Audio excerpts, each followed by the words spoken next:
Number 10. Superman and Wonder Woman. Some people love this pairing, some people prefer Diana with Batman, some people would rather she was with Steve Trevor, and then there are some of us, like myself, who just think Diana is a strong woman who don't need no man.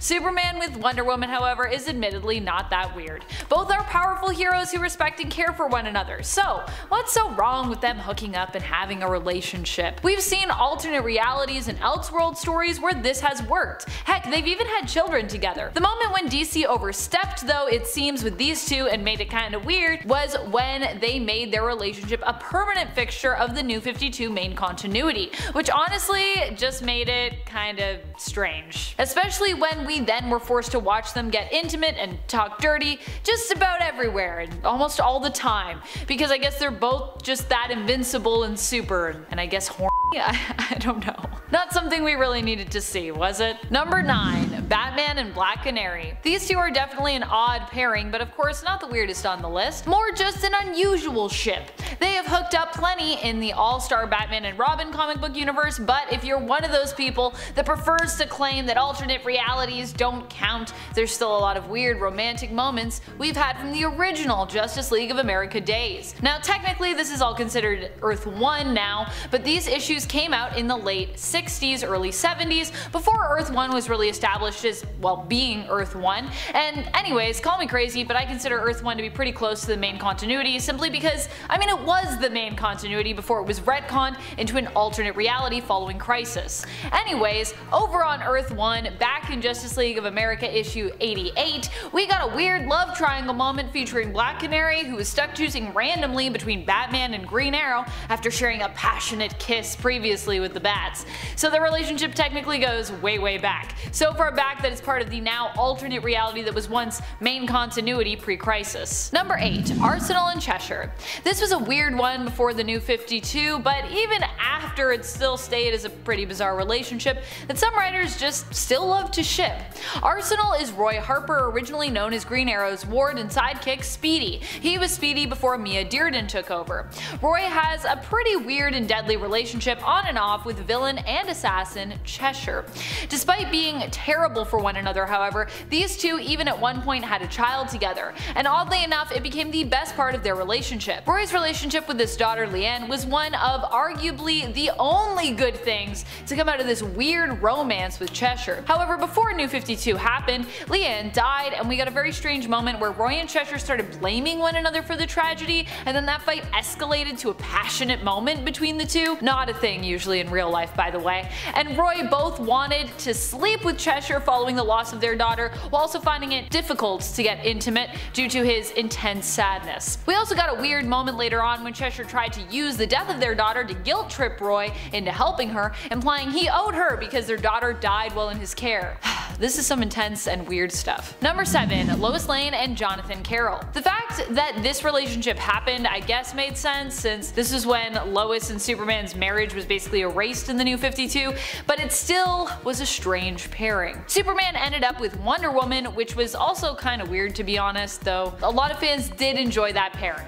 But Lois got stuck with Jonathan Carroll. Now who is Jonathan? Well, he's basically an obnoxious and forgettable character who at one point also showed up on panel without his nipples. Where did he leave those nipples? I don't know. Their romance only lasted a few issues and ended with Lois erasing some of his memories before leaving him, because I guess she didn't want him calling her ever again. Forget my number, but literally. Number 6. Harley Quinn and the Joker. So these two aren't really a weird romance in terms of understanding just why or how they got together. They're more of a weird romance in the fact that so many people still ship them today, years after they've broken up and after it's really been established that their relationship was extremely toxic for both of them. Now these two really don't belong together. Of course, unless we're talking about some kind of magical alternate reality like White Knight, which features a reformed version of the Joker, Jack Napier, who only seeks to redeem himself and basically takes on the role of hero once he regains his sanity, continuing to work on his mental health. But we're not talking about that version of their relationship, are we? Even villains don't deserve a relationship as toxic as Harley Quinn and the Joker's typically is. Their relationship is not only toxic, it's a and destructive. Still, the world keeps turning and plenty of fans still to this day keep shipping these two and hoping we'll see Harley return to the Joker's side once more. I'm not trying to ship shame, but I just personally find the love for this relationship shocking and confusing considering present continuity. But hey, people gonna ship. People gonna ship. Number 5. Huntress and Robin.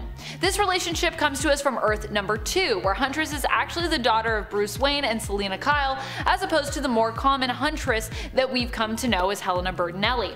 Bertinelli actually also has had a relationship with Dick Grayson, though admittedly a much less weird one. On Earth 2, Robin and Helena Wayne Huntress are therefore kind of like brother and sister, as both sort of grew up together under the guidance of Bruce, which makes all the flirting and tension between them super awkward. At one point, Dick only makes it more awkward when he acknowledges that he remembers helping to change Helena when she was just a baby. He also at one point breaks into her apartment when she's moved out of the Wayne Manor. Dick surprises Helena with his presence when she emerges from the shower, waiting for her in her apartment.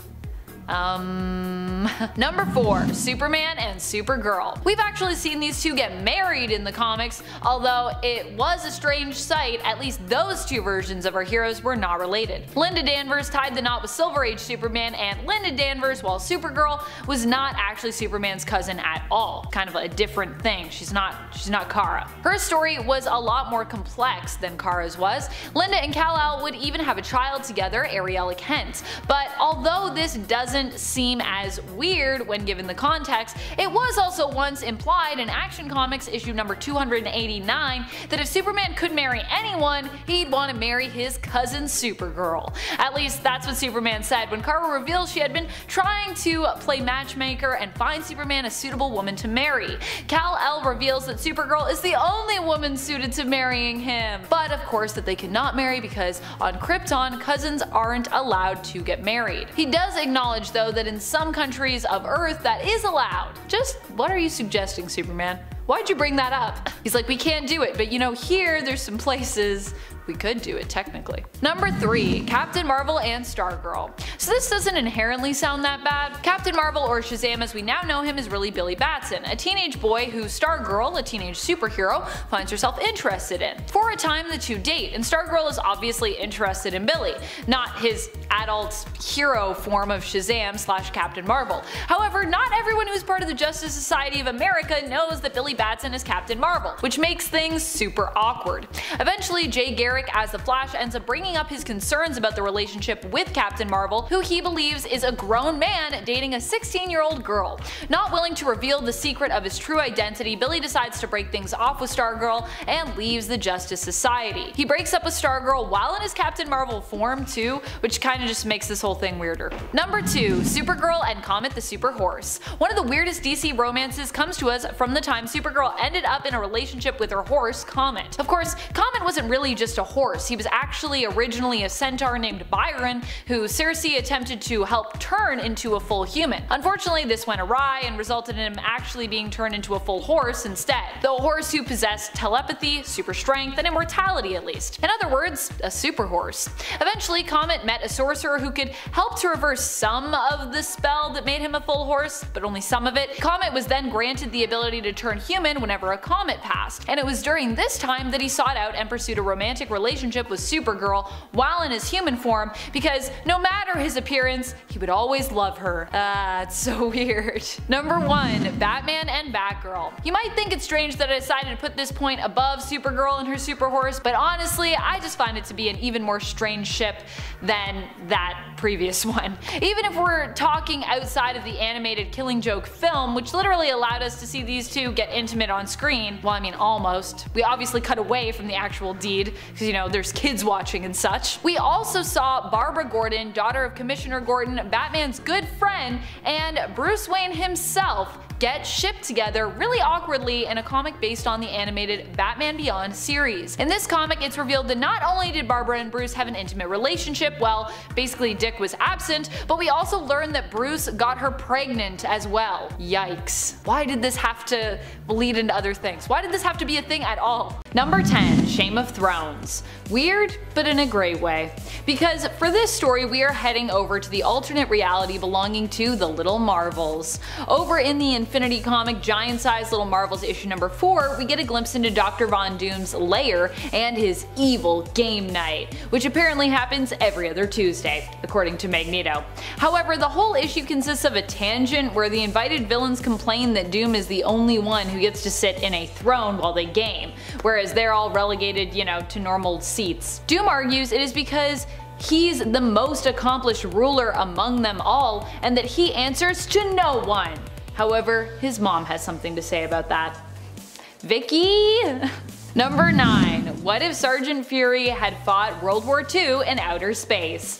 I was literally going to just say that to introduce the story, but then of course it's already been said because that's the name of the story. In this comic we get to see what it would be like if, in addition to the general opposition during World War II, there were also aliens involved, who wanted to of course invade Earth. As such, the Howling Commandos take to the stars to fight against German World War II soldiers in addition to alien invaders known as the Baytans.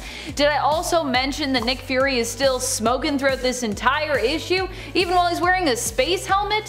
While some things would change in this scenario, it seems others would remain the same. How do you even smoke in a space helmet?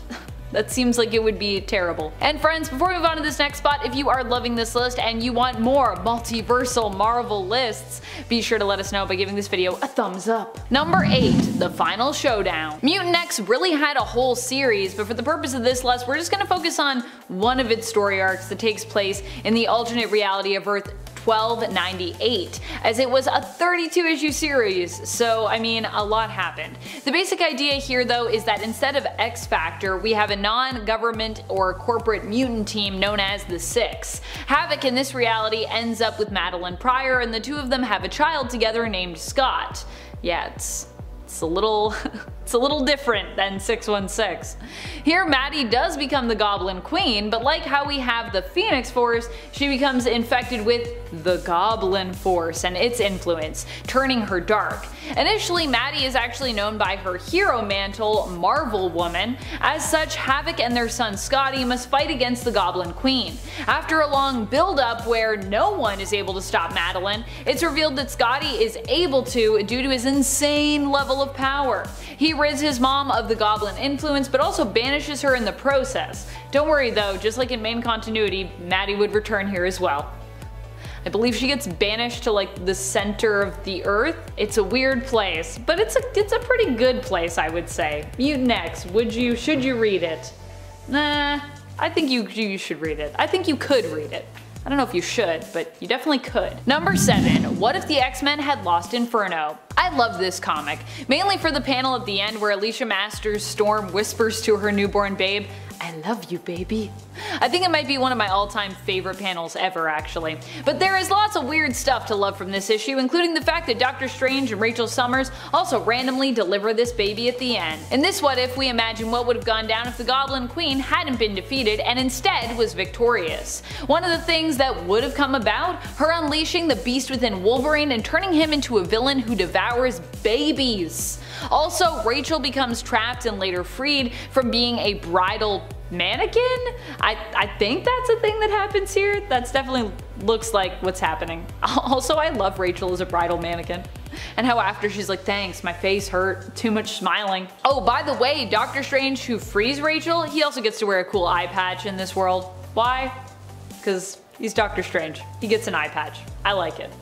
Everyone should have eye patches. I want an alternate reality where everyone has an eye patch. Number 6. Ghost Racers. This is a series that comes from the Battle World pocket dimension that was governed by God Emperor Doom. Just like we had the Thor Corps, here we have the Ghost Racers, which is basically like its own category of racing, creating an organization or like even a company out of that set form, like NASCAR.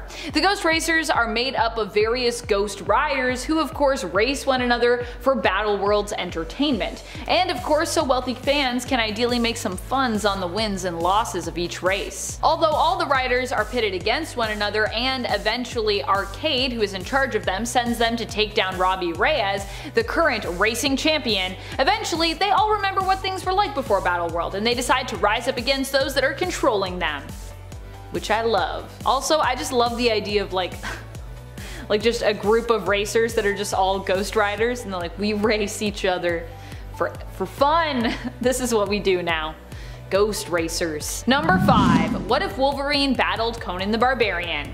In issue number 16 of the second volume of What If, we get to see what would happen if Wolverine somehow came to the time and lands of Conan and the duo ended up fighting one another. That's basically what ifs are for, right? Just seeing people that would not normally fight, and who will win. In order to revive his love, Conan is asked to bring another soul in her place to sacrifice. The soul that he decides to bring is actually Red Sonja, so that's not great because Wolverine, having fought with Red Sonja previously, had basically kind of fallen for her, and he does not agree with what is going on because of his own sentiment. He wants to rescue Sonja, probably because she reminds him of Jean Grey. Honestly, it's pretty weird to me that no one has ever said that like Jean Grey and Mary Jane Watson look similar, considering people have both thought that they looked like Red Sonja in the comics. So do all women with red hair just look the same? Is that the implication here? Or do all three of these women actually closely resemble one another, but we never really acknowledge that like Jean and MJ like look very similar, like weirdly similar. And Red Sonja's in there too. It's like the trifecta of like redheads. In the end, Wolverine takes Conan's hand in a fight that the two have, and the two end up permanently swapping places, with Conan returning to Wolverine's home reality and Wolverine staying in Conan's age. Wolverine finds a happy ending with Sonja. Conan, not so much. He like sees Jean and then she goes full Dark Phoenix, and then that's the end of that. Number 4. Age of Ultron vs. Marvel Zombies. Another even more bizarre story coming at us from God Emperor Doom's Battle World. This comic was all about the world that existed outside, actually, of Doom's Battle World, known as the Deadlands. And if you didn't like living by Doom's rules, well, you certainly wouldn't like this. But this might be where you would end up. Defy Doom, and this could be a place that he put you. Age of Ultron vs. Marvel Zombies explored these Deadlands that were watched over by Annihilus's insect creatures. And yeah, it's about as wild as it sounds. Around every corner, with the flip of every page, awaits more gore, folks losing their heads, and monsters, monsters, monsters! I think in a world of zombies versus robots, no one really wins. Is that the takeaway here? Also, because this is Battle World, there are lots of appearances of random multiversal characters, such as young Hank Pym, who's kinda like the main character of this, from the past alternate Earth of 51920, and the Pilgrim Punisher of Earth 15513. At least he looks like a Pilgrim Punisher. I like that he still has his skull shirt though. So he's like got the hat, he's got the coat, and he's like still got this like very 80s style looking logo and shirt. Number 3. Ruins. Ruins is just the most messed up kind of weird that a multiversal story can be. This comic offers a much darker take on what the world could be like with superpowers. Of course, it is a story by Garth Ennis, so yes, darker is definitely where we're going here. As brutal as Ruins is, well, I kinda love how dark and awful it gets. The series deals with the less fantastical, more literal interpretations of powers and their uses, and how less hopeful civilians and government agencies might react or take advantage of said superpowers. In this world, Quicksilver is just a torso with his limbs moving too fast, causing him problems, so they all had to be amputated. At least that's what's implied. Or they just didn't like that he went fast, so they amputated them. The Hulk is an irradiated pile of tumors, which ultimately dies under the weight of his own mutation, and the Silver Surfer ends up driven mad by his own cosmic existence, taking his own life by clawing his own chest open while floating through space. This is a bleak and disturbing world filled with pain and suffering, not heroes in capes. That's part of what makes it great, and part of what makes it weird, and part of what makes it horrifying. Number 2. What if Conan the Barbarian were stranded in the 20th century? And if you thought Wolverine and Conan fighting was weird, it just gets a whole lot weirder with this issue. However, I guess I should say that it gets a whole lot less weird, as the previous Conan What If we talked about was actually from the second volume of the series, as opposed to this issue that we're talking about, which is actually from the original series. In issue 43 of What If, we learn what would happen if Conan, instead of just coming to the modern day, was stranded there and stuck there. This What If was actually inspired by another fan favorite What If featured in issue 13. What if Conan the Barbarian walked the earth today? In this story, because Conan never gets teleported by lightning home, he becomes a criminal. Because, I mean, why not, I guess? He's confused, he doesn't know what he's doing. However, after creating a gang and getting into some trouble, he attracts the attention of the Avengers. But Captain America sees more than just a brute, and believes Conan is just misguided, but he has a hero's heart, truly. He offers him a spot on the Avengers, and we actually never learn what Conan decides because the issue ends. Talk about a cliffhanger. I don't know if we'll ever come back. Do we ever come back to that? It's like, will I call him? Won't I call him? And then the Watcher's like, well, I would tell you, but I can't because that's a story for another time. Maybe if we ever do it. Number 1, Mar-Vell.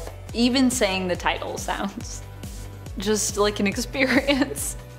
I don't even know where to start with Mar-Vell because this continuity feels so just like non-existent here. There's no through line. The story is meant to be about Kal-El, a play on Kal-El, a kid from the future who is sent back in time to save the world and to save himself. In the future, you see the world is about to end. Fortunately though, that doesn't happen.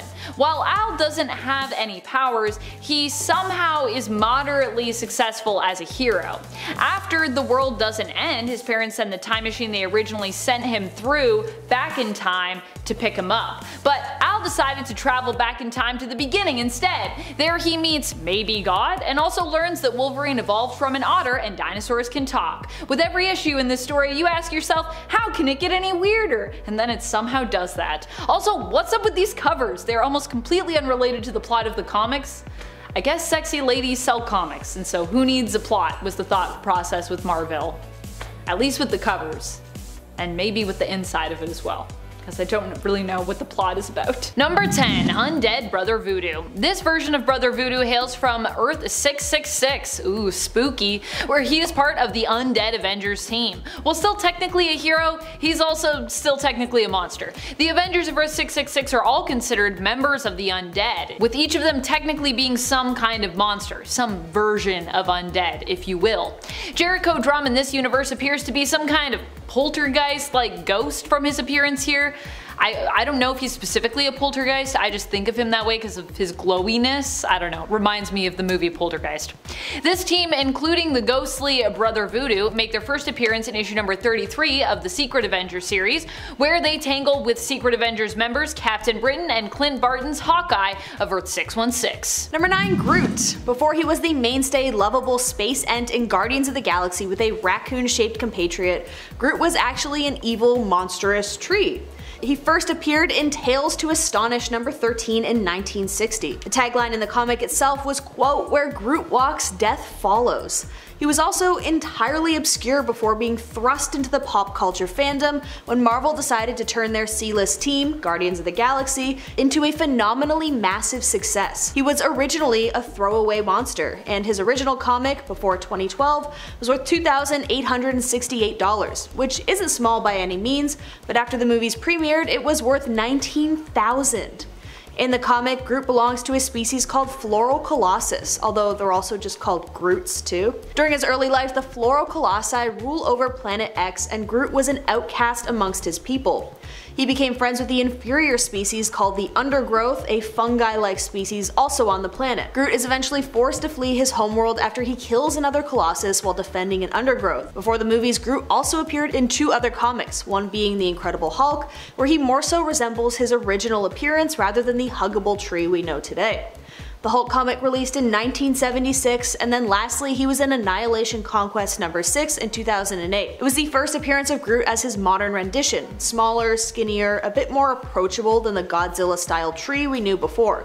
He also joined the Guardians of the Galaxy lineup in this comic alongside Star-Lord, Drax the Destroyer, and Rocket Raccoon. Number 8, Ultimate Hulk. Let's be real, when I think of multiversal monster versions of the Hulk, I often think of Ultimate Hulk of Earth 1610, aka the Ultimate Universe. Here Hulk was less a hero and more just, kind of a brute.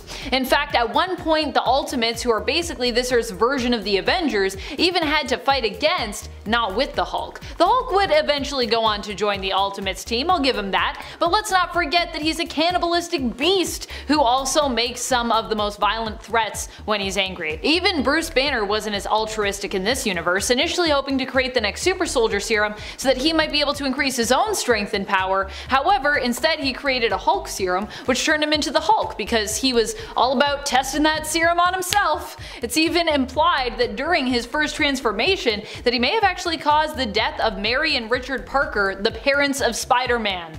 Peter Parker, so yeah. Number 7. Marvel Zombies. It's an entire pantheon of characters, from Spider-Man to Hulk to Captain America, but all zombified. The zombie versions of beloved heroes were first introduced in the pages of Ultimate Fantastic Four and became instant hits. In typical Marvel marketing genius, Marvel spun the zombies into their own book written by none other than Robert Kirkman. Robert Kirkman is the same bearded guy behind a television show you might know called The Walking Dead. The comics ran from December 2005 to April 2006. It starts in an alternate Earth called Earth 2149, where an unknown hero crash lands from another dimension. He comes with a quote, hunger, which infects the Avengers, the X-Men, and the Fantastic Four, along with basically every other major superhero you can think of. It's intense, and the adventures of the zombie heroes usually have more mayhem than most mainstream comics do in their entire run. It's all about damage and impact, and oh boy does Kirkman deliver on that. Peter Parker eats Aunt May. I'm serious, look it up. After an episode of the Disney Plus series called What If Zombies, there were talks of Disney also creating a spin-off series based on and named after the Marvel zombies, so keep an eye out. Number 6. The Yeti. This Yeti is relegated to another universe because of the series it appears in, which was intended to be, good for young readers and children, and which was said to exist outside of the main continuity.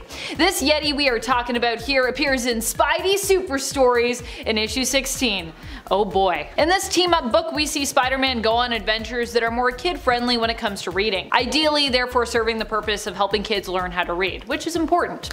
The Yeti hails from Earth of 57780, and while he might seem like a monster by the end of the story, Spider-Man, also of Earth 57780, seems to have ascertained that the Yeti really is not a bad guy, but is just homesick. He's just stealing a lot of ice cream. So he attempts to help the Yeti by getting him safely home so he can be cold again. Yay. Number 5. Morbius, the living vampire. It's Morbius' world and we're just living in it. He first appeared in Amazing Spider-Man number 101 in 1971. The story goes, in a desperate attempt to save his own life as he suffers from a rare blood disease, Dr. Mike Morbius turns to a cure that uses vampire bat DNA because of course he does. It mutates him into a half-vampire, half-human monster. It's Morbiclock out there, and Morbius was actually initially kind of a bad guy. He fought Spider-Man and Blade before becoming a vigilante justice sort of anti-hero who struggles with the insatiable lust for blood. He's also desperate to find the cure to his vampirism. Honestly, in the comics, Morbius looks way scarier and monstrous than the Laughingstock movie. I think it's one of those things where the cartoon and artistic medium is much better at portraying the monster than Jared Leto is. Number 4. MCU Gargantos. Gargantos is one of the monsters from Doctor Strange in the Multiverse of Madness that I thought, might be one of the big bads of that movie. Instead, I was wrong, and the beast was used simply as a distraction. Seemingly modeled after the comic book character Shuma-Gorath, Disney and Marvel decided against using the name of that character for copyright reasons, and so instead decided to use a name that solely belonged to them. Enter Gargantos. Although in the comics, Gargantos is less of a magical monster and instead is kinda like your typical multi-tentacled, one-eyed sea monster.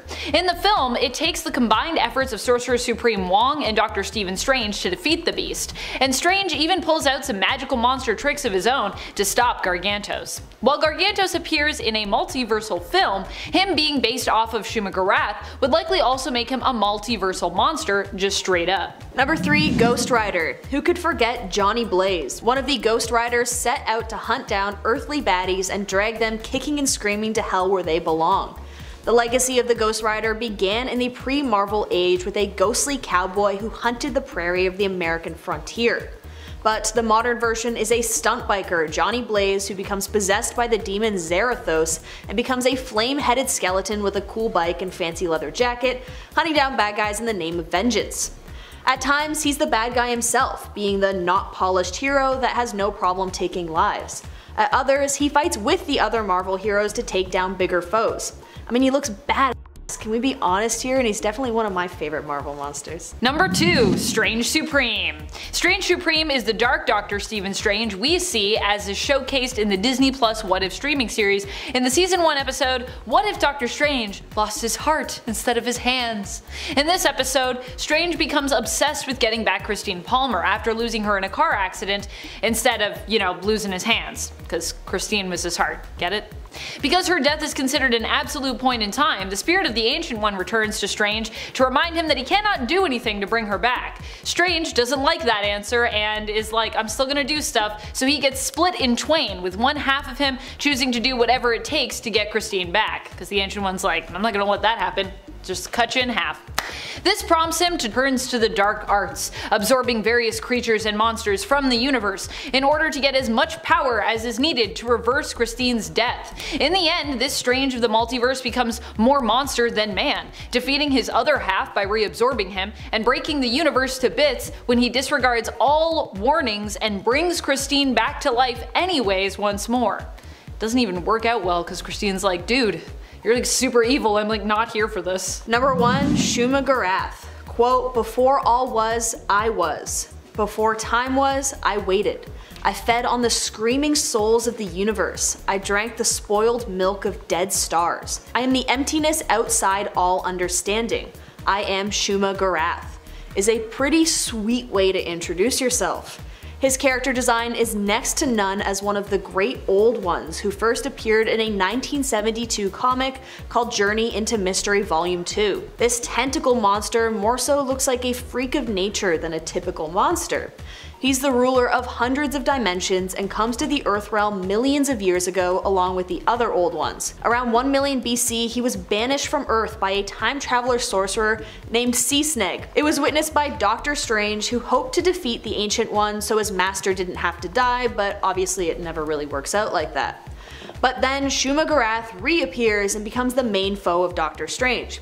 While we can get into his whole villain arc with Doctor Strange, I would prefer to look at the other reality he appeared in with Earth 30847. He became an unlikely savior of Earth, and upon accepting that they thought of him as a hero, he ended up hosting a Japanese game show called the Super Monster Awesome Hour, which honestly, like, vibes. Kicking off the list at number 10, Christine Everhart. We start in Iron Man 1, released back in 2008. The film that kicked off the MCU pretty much. We have Robert Downey Jr. as Tony Stark, having a great time in Vegas, as most billionaires do. After being approached by Christine Everhart after winning his Apogee Award, she conducts an on-the-spot interview with Stark, asking about the nicknames that have come to light during his military weapon deals. Nicknames like Merchant of Death or the Da Vinci of our time. Stark responds in his usual confident, cocky manner, and at one point in the conversation, Christine asks him if he ever loses an hour of sleep while accumulating his riches. He responds with, "I'd be prepared to lose a few with you."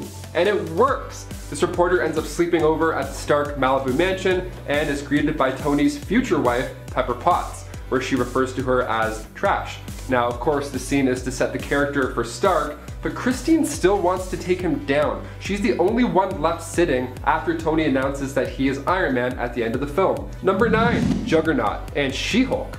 Say what? Okay, this one's pretty interesting. So what happens when you get a super lawyer and a super criminal? Well, you get a night of romance for some reason. Uncanny X-Men issue 435. We see Juggernaut and he just kicks Rhino's ass. And then he has the perfect opportunity to escape the holding cell that he's currently held in. So Jen Walters, aka She-Hulk, asks him the pressing questions. Why the change of heart, Kane? You're a criminal. Why didn't you just leave? She thinks it's part of this master plan, this act of kindness, saving the guard from Rhino, and then willingly being detained again. She thinks it's a scam, rightfully so. So they start to talk about baseball a bit, you know, getting all casual, and then the final question. Jen goes, "What do you think about women's rights?" He smiles, she smiles, and then we get this glorious next shot. The shot where they're in bed, like the wall is broken, the nightstand's just on the ground, the lamp's messed up. It's all, the place has gone to shit. And the craziest part about all of this, the windows are just wide open. I mean, this whole thing ended up retconned so that She-Hulk was a doppelganger from an alternate Earth, but this is still pretty weird. Number 8, Black Widow and Spider-Man. We go now to Marvel Team Up issue 82, Spider-Man and the Black Widow.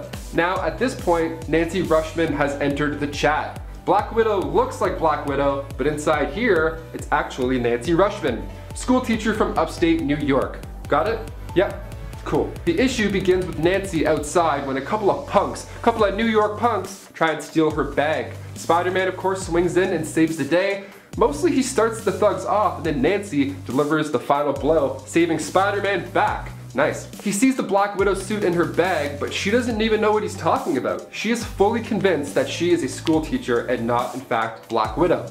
Spider-Man's like, no, you just took that guy out. You're for sure Black Widow. Look at the suit. But still, nothing. So Spider-Man offers her the suit of the Black Widow, to Nancy Rushman, in attempts to keep her warm, maybe bring some memories back in her head, find out what's going on. So Spider-Man sees her in the outfit and comments on how nice she looks. Real nice. So she gets the outfit on, and it of course fits perfectly. But this doesn't jog her memory. Despite how good the suit may feel, the memories just aren't coming back. And then in comes the S.H.I.E.L.D. strike force with the plans to shoot Black Widow, Spider-Man even getting grazed by a bullet in the process. Just then there's a moment where Nancy's body acts by itself almost, and then she lunges forward and strikes the strike force member and takes him down with ease. She's of course still confused, and they end up sticking together for a bit, and then in issue 84, Nancy goes in for the kiss, and Spider-Man has no idea what to do. He likes Widow, but this Widow lookalike doesn't act like her, so it's a weird thing, and in Spider-Man's words, these are the wrong feelings in the wrong place at the wrong time. Yeah, you could definitely say that again. She ended up getting her memory back, and the real Black Widow wasn't as into the web slinger as he hoped for. Poor Peter Parker. Number 7, Deathpool. Deadpool's on this list of course, and it's for good reason. One of the crazy relationships that he's been in was one with death. Now with Deadpool dying as often as he does, he of course has seen the face of death, and he's a fan. In Deadpool The End, we find Deadpool finally getting close to death, long term. Finally. Even when Mephisto pipes in, Deadpool responds with, "Can at dollar store Devilman Crybaby. I've been angling this hookup for like a century to get here." And the top priority for Wade? To get to the ever-lovin' after ever-livin' Nookie. While Thanos is normally the one who's been Death's boy toy, it's nice to see a comic where Wade finally gets that relationship. And it's super hilarious and of course, super sexual. A lot of innuendos in that one, check it out. Number 6, Iron Man. The stud has for sure had a few hookups in his day, but one of the most wild one-night stands has to be from Iron Man 3. We start the movie in a flashback to New Year's Eve of 1999. We have Tony, again before he's a superhero, so he's just super rich and cocky, and of course uses those skills to persuade the scientist, Maya Hansen. Stark actually bailed on his meeting with Aldrich Killian for this night with Hansen, and of course Killian's character arc began this night being upset at Tony for giving him the cold shoulder. The next morning, Maya wakes up to no Tony beside her, rather a note. And those two ended up being the masterminds behind Project Extremis, which of course caused a lot of trouble. And it all came down to that one fateful New Year's Eve back in 1999. Not a good call. Not a good call, Tony. Number 5, Howard the Duck. Our boy Howard the Duck was in the final lineup for Avengers Endgame. Check it out. So of course I gotta talk about his love life too. In one scene in the movie Howard the Duck, Howard gets close to the singer Beverly Switzer, like in bed close. Real close. Now we might not see this exact scene in future Marvel movies, I mean I hope we do. Could you imagine if they did? I mean it's one thing for two soups to jump in the sack, but Howard the Duck, he's a duck. Too weird for me and my friends, too weird. I don't know about this one. But if you want to see what Howard the Duck is all about in full force, for sure watch his movie. It's a classic 80s flick. It just got the whole 80s thing. Got Michael J. Fox in there. It's great. And also the practical effects for Howard the Duck make this cute scene extra creepy. It just doesn't look very comforting. And number 4, Spider-Man and Black Cat. Peter Parker, of course, is the web-slinging friendly neighborhood hero and does what he can do to keep the people of New York safe. The little people. But underneath all of that, he's still just a young dude.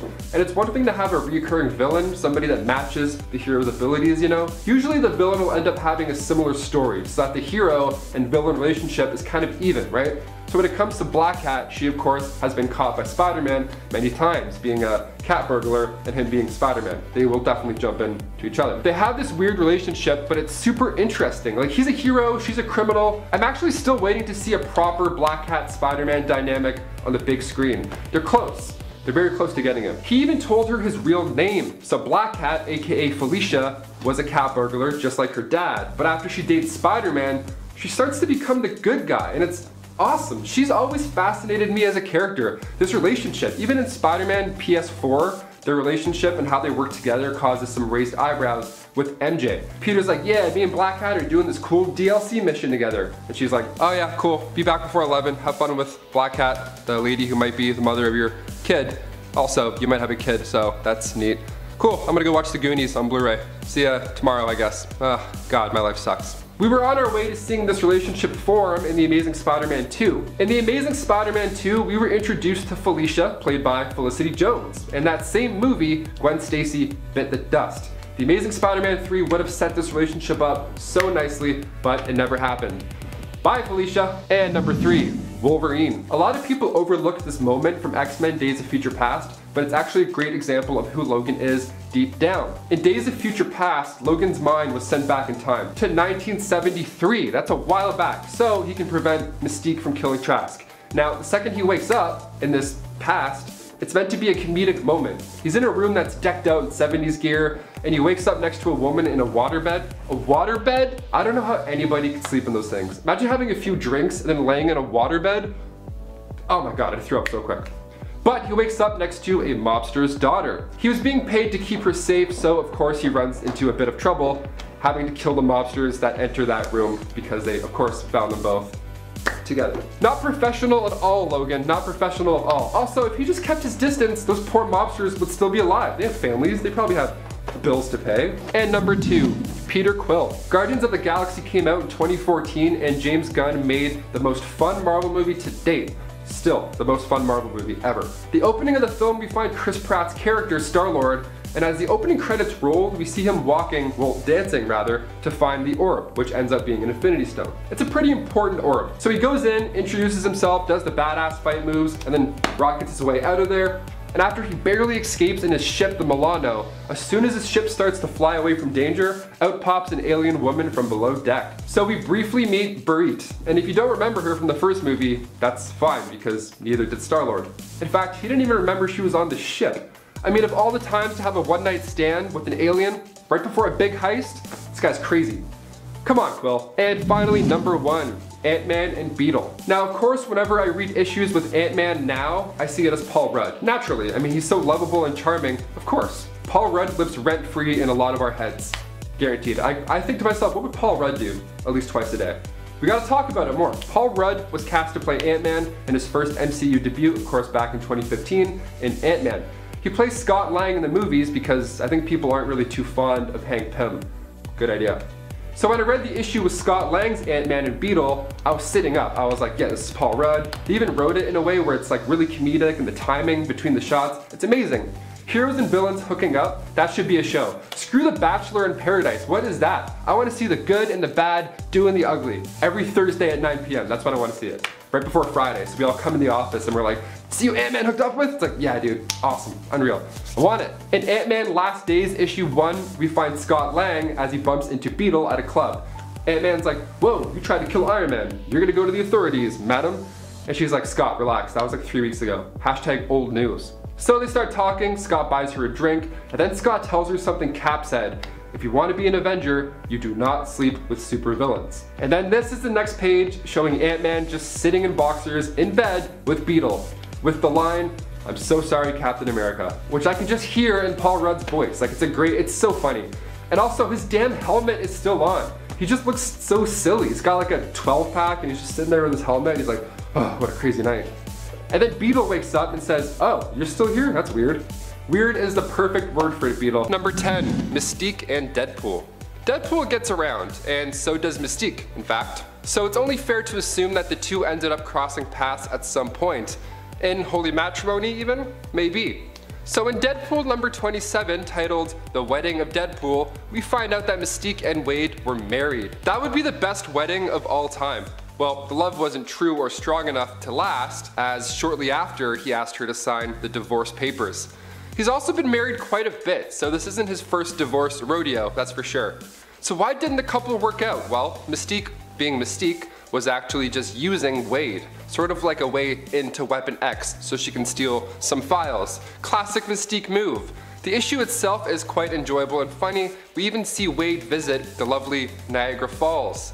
Maybe he goes over in a barrel, I'll never tell. Number 9, Winter Soldier and Black Widow. This is one that audience members have talked about seeing for a while on the big screen, like they want this. If the MCU had worked so that Bucky and the Avengers got more time to hang out, this might have ended up happening.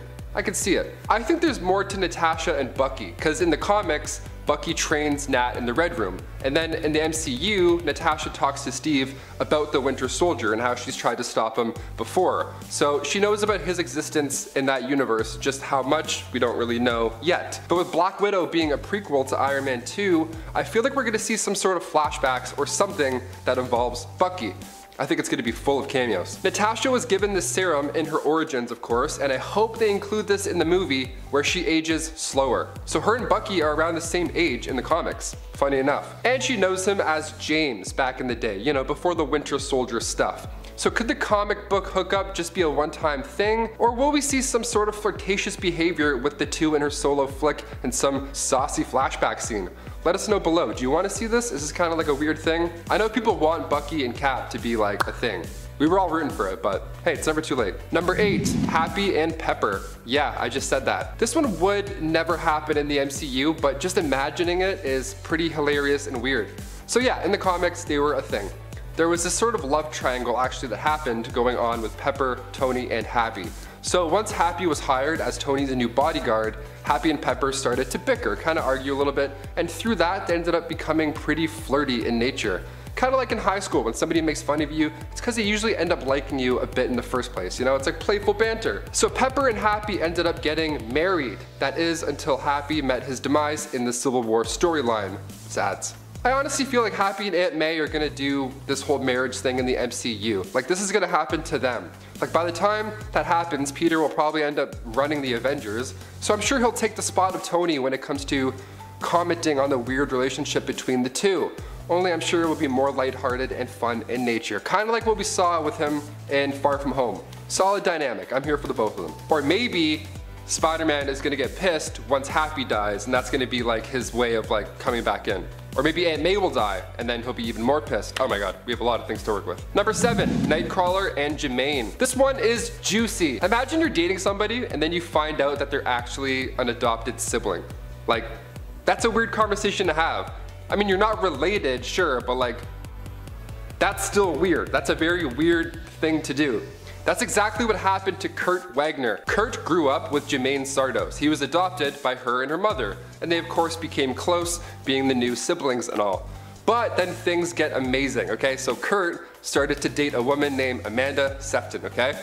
And then she turned out to be Jermaine in disguise. Surprise, dude, that's crazy. Now, normally when you find something like this out, you're a little upset. You've been deceived. You're obviously confused, and you're probably pretty angry. I mean, one would assume.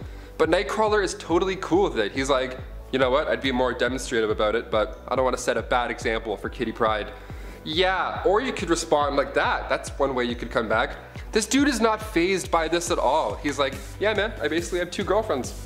What's up? Number 6, Kitty and Colossus. Age is just a number, I guess. When it comes to Marvel romances, they aren't really the most healthy of romances, you know? When the two first met in X-Men issue 129, she's said to be 13 years old. They're trying to recruit her to go to Professor X's school. Colossus is like 18 at the time, or so we think. Now, in the Days of Future Past storyline beginning in X-Men 141, we see Kitty and Colossus married in the future. Nice, I think. That's another thing though, like back to the 14-year-old part, because that's the craziest point that I'm trying to make here. They had their first kiss during the space mission, and right before they kiss, Kitty is even like, oh, I wish I was older, and Colossus is like, so do I. And then he explains how serious he's being by kissing her. And cue the police, send them in guys, we got him, roll it down, let's go. And then after the kiss, he's like, oh, you're not older, like you should be older. And Kitty's like, it doesn't matter. He's like, no, it for sure does matter.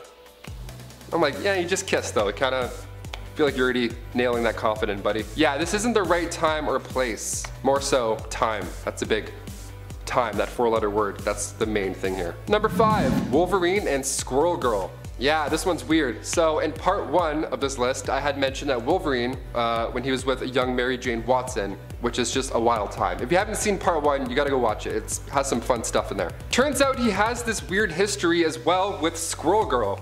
And this has been speculated for a while now, and it comes down to a simple page of text. In New Avengers issue 7, we see the two talking as if something had happened. Something rather intimate, that is. A little intimate. Squirrel Girl is like, well, I hope we can agree to be professional, you know? And Wolverine's like, of course. You look amazing. And she's like, oh, you do look good too. There's just something there. This is not a conversation, like I don't catch up with my buddies and be like, hey, how's school? Good, you look amazing. You do too. I'm like, yeah, let's be professional. They're like, oh, what? Why wouldn't you? This is a normal thing. This becomes more evident come Wolverine issue 8. Emma Frost had entered Wolverine's mind and literally found a room called Sexual Fantasies. And then Emma's like, I know I'm gonna regret going into this one. And maybe she was right, because upon opening the door, none other than Squirrel Girl herself is hanging out in this room. Proof? I don't know, proof of a weird fling? I think so. Number 4, Wolverine and Storm. Now, whenever Wolverine is in the picture, you know somebody's gonna get hurt, whether it's physically or emotionally. So Storm and Wolverine were always flirtatious. They were the cool kids of the X-Men. They didn't exactly get involved with a lot of the drama. They were too cool for that, you know? Besides, Wolverine was too into Jean Grey anyway, so his hands were full. Now, after a divorce, that's a tricky time to do stuff. Even flirting with a coworker after a divorce, it just looks way worse now more than anything. The timing is just ill. Storm divorced Black Panther and then things got interesting. The two of them ran the Jean Grey school and hit it off. Now, the two of them could have just gone on to become the best of lovers, but Wolverine had to go ahead and die, not giving the relationship the proper light of day. And number 3, Gamora and Iron Man. Now, at the start of Endgame, we see Tony Stark and Nebula stranded in space after the events of Infinity War. The two weirdly got along. I mean, yeah, they both bonded over losing a massive battle that resulted in lots of their family and friends dying, so it's kind of easy to let bygones be bygones, you know? Tony and the daughter of Thanos in one ship playing games, you gotta love it. Now, what if I told you that this isn't the first time Tony has gotten close to one of these mad sisters? Tony and Gamora, believe it or not, have hooked up before. So the panel starts with Gamora being all shy and cool. She has like her drink and she's like, oh, you're gonna have to do better out here. And then Tony responds in his classic Tony Stark manner, I can do better. And then it immediately cuts over to the next page of both of them lying in bed. He's all tucked into the blanket, like the shell head looks like he's shell shocked, to say the least. And then Gamora's chill about it. She's like, yeah, I'm gonna go back to the bar. And Tony's like, alright, cool. And then after she leaves, he lets out a small, ow, which, pretty obvious. Number 2, Scott Summers and Emma Frost. We've all been in class and maybe you see your high school crush on the other side of the room. You start to daydream, maybe you're putting your pencil through your hair, doing all that cute and you start to daydream of talking to them, maybe even dating them. You can't help it, right? All those hormones flying around through your high school head. High school's wild, man, what a weird time. Cyclops loves the telepathic types, so this exact scenario could get him in quite the pickle if he did anything like this. Which he did. So after Emma becomes Scott's therapist to say, some things get heated. So she used her telepathic powers to enter Scott's mind to help him get through past traumas, you know? What a good friend. So naturally they get pretty close, maybe a bit too close. The affair happened in their minds, which is why this is one of my favorites on this list. Like Jean Grey walked in on them in their/her minds, all the minds together. Superheroes are insane, man. So Emma Frost pitches the situation pretty well. She's like, no, we'll be in deep private thought where it's safe to explore these feelings without guilt. And he's like, Emma, I'm clearly betraying my wife, come on, get out of my head. I don't know, I feel like with the psychic stuff, that's like, does it count? Is that cheating? Yeah, that's cheating. If you think about it. I don't know, what a weird loophole. And finally, number 1. WandaVision. Yep, with the new Disney Plus show getting released soon, I have to save this one for last. This one is hot out of the MCU and I feel like it's a relationship that people overlook. Now I'm talking about the MCU story with these two characters, that's it. These guys should not be together. Like, what? During Civil War, she buries this dude underground when he attacks Hawkeye. Vision also is made out of the Mind Stone mostly, so the same stone that gave Wanda and Pietro their powers in this universe. And maybe that's why they're attracted to each other, but like that's not enough. Like that's the biggest red flag couple. And sure, this last one is just my opinion, but I feel like I'm not alone here. The romance started somewhere between Civil War and Infinity War, but like what we see on the screen isn't enough to make us believe that they're like a solid, happy, healthy couple. It just doesn't make any sense. At number 10 is the Punch Dimension. This probably wins the award for the most uncomfortable and painful universe on this list, unless you're Cyclops, in which case it's Actually, probably the most useful, but still pretty painful, I'd imagine. In fact, the punch dimension is where Cyclops gets all of his power from. Because instead of him actually generating all his power from within, his eyes are actually known to be doorways to this dimension, which he can summon kinetic energy out of on command. But if anyone else were to travel there, they'd probably die immediately. Honestly, Cyclops probably would too. To think that there's just a dimension out there that consists of pure concentrated kinetic energy and nothing else is definitely bizarre, if not terrifying. At number 9 is Marvel Noir. On Earth 90214, all of the most popular heroes get their own retellings through the lens of the 1920s and 1930s era. And although I think this is a really cool idea, some of the characters that get their own noir makeovers just come off as a bit bizarre. A few of them give me that uncanny feeling where I can't tell whether the steampunk aesthetic is really cool for them or just doesn't work as smoothly as others, like the noir Iron Man or the pirate portrayal of Namor. But overall, we do end up with Spider-Man Noir, who has become a well-known alternate version of the hero, especially after being voiced by Nicolas Cage in the Into the Spider-Verse animated film. Don't get me wrong, I actually think this universe is really cool, but it's also very weird, hence why it's made it onto this list. At number 8, we have the Pocket Universe. This one is definitely a bizarre concept that really puts things into perspective on and off the page. Franklin Richards, son of Reed Richards and the Invisible Woman, has some really powerful abilities, and in one instance in particular, he shows what he's capable of in a really impressive way. The young boy harnesses the dimensions of space, time, and reality to develop his very own universe, which he creates to be small enough to fit in his own pocket, hence the name. And although we don't see everything that goes on inside this fabricated pocket universe, we can assume that no matter what, it's gotta be a weird existence. Especially when a ball of lint in the boy's pocket is probably the size of thousands of solar systems put together. At number 7 is Marvel 1602. This is a fun one, but it's definitely quite bizarre at the same time. It might be pretty obvious by the name, but basically, this universe tells the stories of the heroes and villains we know today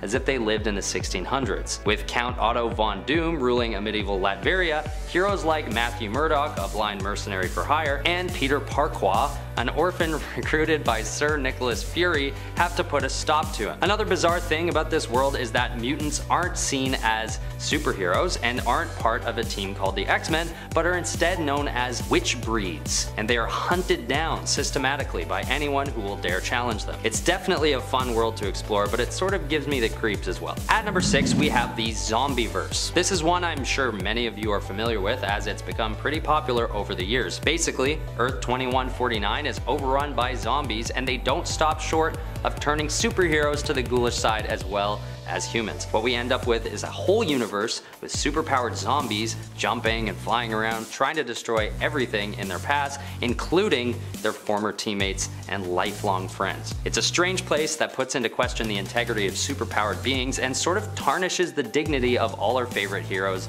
all at once. But it's all in good fun in the end, and we get an exciting, gory, and very weird read as a result. At number 5 is the Amalgam Universe. This is a strange one because it outlines the event of a what-if scenario where Marvel and DC characters are mashed into hybrids. In Marvel vs. DC number 3, characters from Marvel's Earth 616 and DC's New Earth morph together, leaving us with some pretty cool, but ultimately just flat out weird characters, like a Superman Captain America mashup and Iron Man getting a power ring turning him into Iron Lantern. And of course, with these newly powered up Amalgam heroes, there also has to be a mashup version of the two different worlds' villains too, right? So we get Thanoside, a very cleverly named mashup of Darkseid and Thanos. What makes this universe so weird is that it's a very rare example of the two comic book companies coming together in unison. And the resulting contents are just as bizarre as this rare partnership is. So there you have it.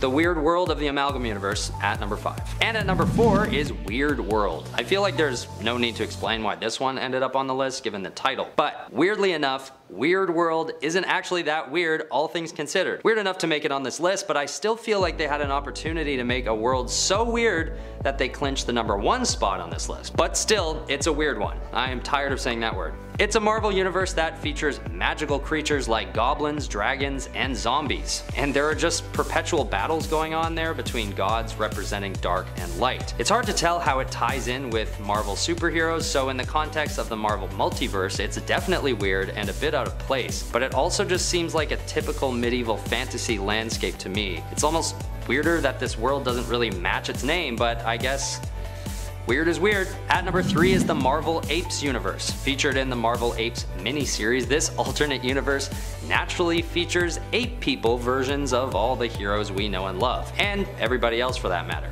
Basically, apes roam the earth, and even the Avengers have changed their name to suit the environment, being widely known as the Ape-Vengers. But if you think that's weird, it gets even more bizarre when we learn that Captain America is secretly a vampire who drinks the blood of his enemies. And then eventually it's further revealed that it was never Captain America in the first place, but a Nazi vampire who shapeshifted into Cap years ago after drinking his blood. I honestly don't know what the writers were thinking with this one, but at least it was able to rank high on this list. That's one thing it's got going for itself. At number 2 is the universe where Aunt May is bitten by the radioactive spider. In a short feature story of What If issue 23, we see what it would be like if Aunt May were to take up the mantle of Spider-Man with web-slinging powers and all. And the result is something so bizarre that I've already covered this universe on at least 3 other lists so far. It just stands out. And not necessarily for the right reasons, always. I think they sort of lose me when Aunt May starts using the dough from a bread loaf she's baking as a weapon, but this is one of the best examples of the fun that writers can have with the concept of a multiverse, where basically anything goes as long as it's set in another universe, which is kind of a blessing and a curse for Marvel all at the same time. At least Spider-May is paired up against Leapfrog, because if she successfully took down any truly reputable villain with her dough lasso, I think I'd have lost a decent chunk of respect for Marvel, if I'm being completely honest. At number 1 is the Larval Earth universe. In this world, all the Marvel heroes and villains alike have evolved into cute and cuddly animals, with characters like Daredevil, Nick Fury, and the Agents of S.H.I.E.L.D. There's no wonder why this universe exists as a one-off, although it may have been just weird enough that it went full circle and became kind of iconic. I mean, the ironically popular Spider-Ham, aka Peter Porker, also comes out of this alternate universe, so there's that. Larval Earth is probably the weirdest universe to actually be considered part of the official Marvel canon, and with villains like Kangaroo the Conqueror, Sand Manatee, and Magsquito, readers are left wondering whether or not this whole multiverse concept is going too far. But personally, I think the odd, fun, and weird universe never hurt nobody. Number 10. What if Jane Foster had found the Hammer of Thor? This one isn't so strange for the premise, but it's more bizarre because of where the premise took us in the end. This is a story we've also seen adapted to the main continuity, though fortunately it does not quite share this same ending, which I'm pretty happy about, to be honest. Jane ends up finding the Hammer of Thor and becoming the goddess of storms, taking up the mantle Thordis. Lady Sif, missing Thor, ends up finding and falling in love with Donald Blake, who is later revealed, of course, to be the true Thor when Odin asks Thordis to return his hammer to him.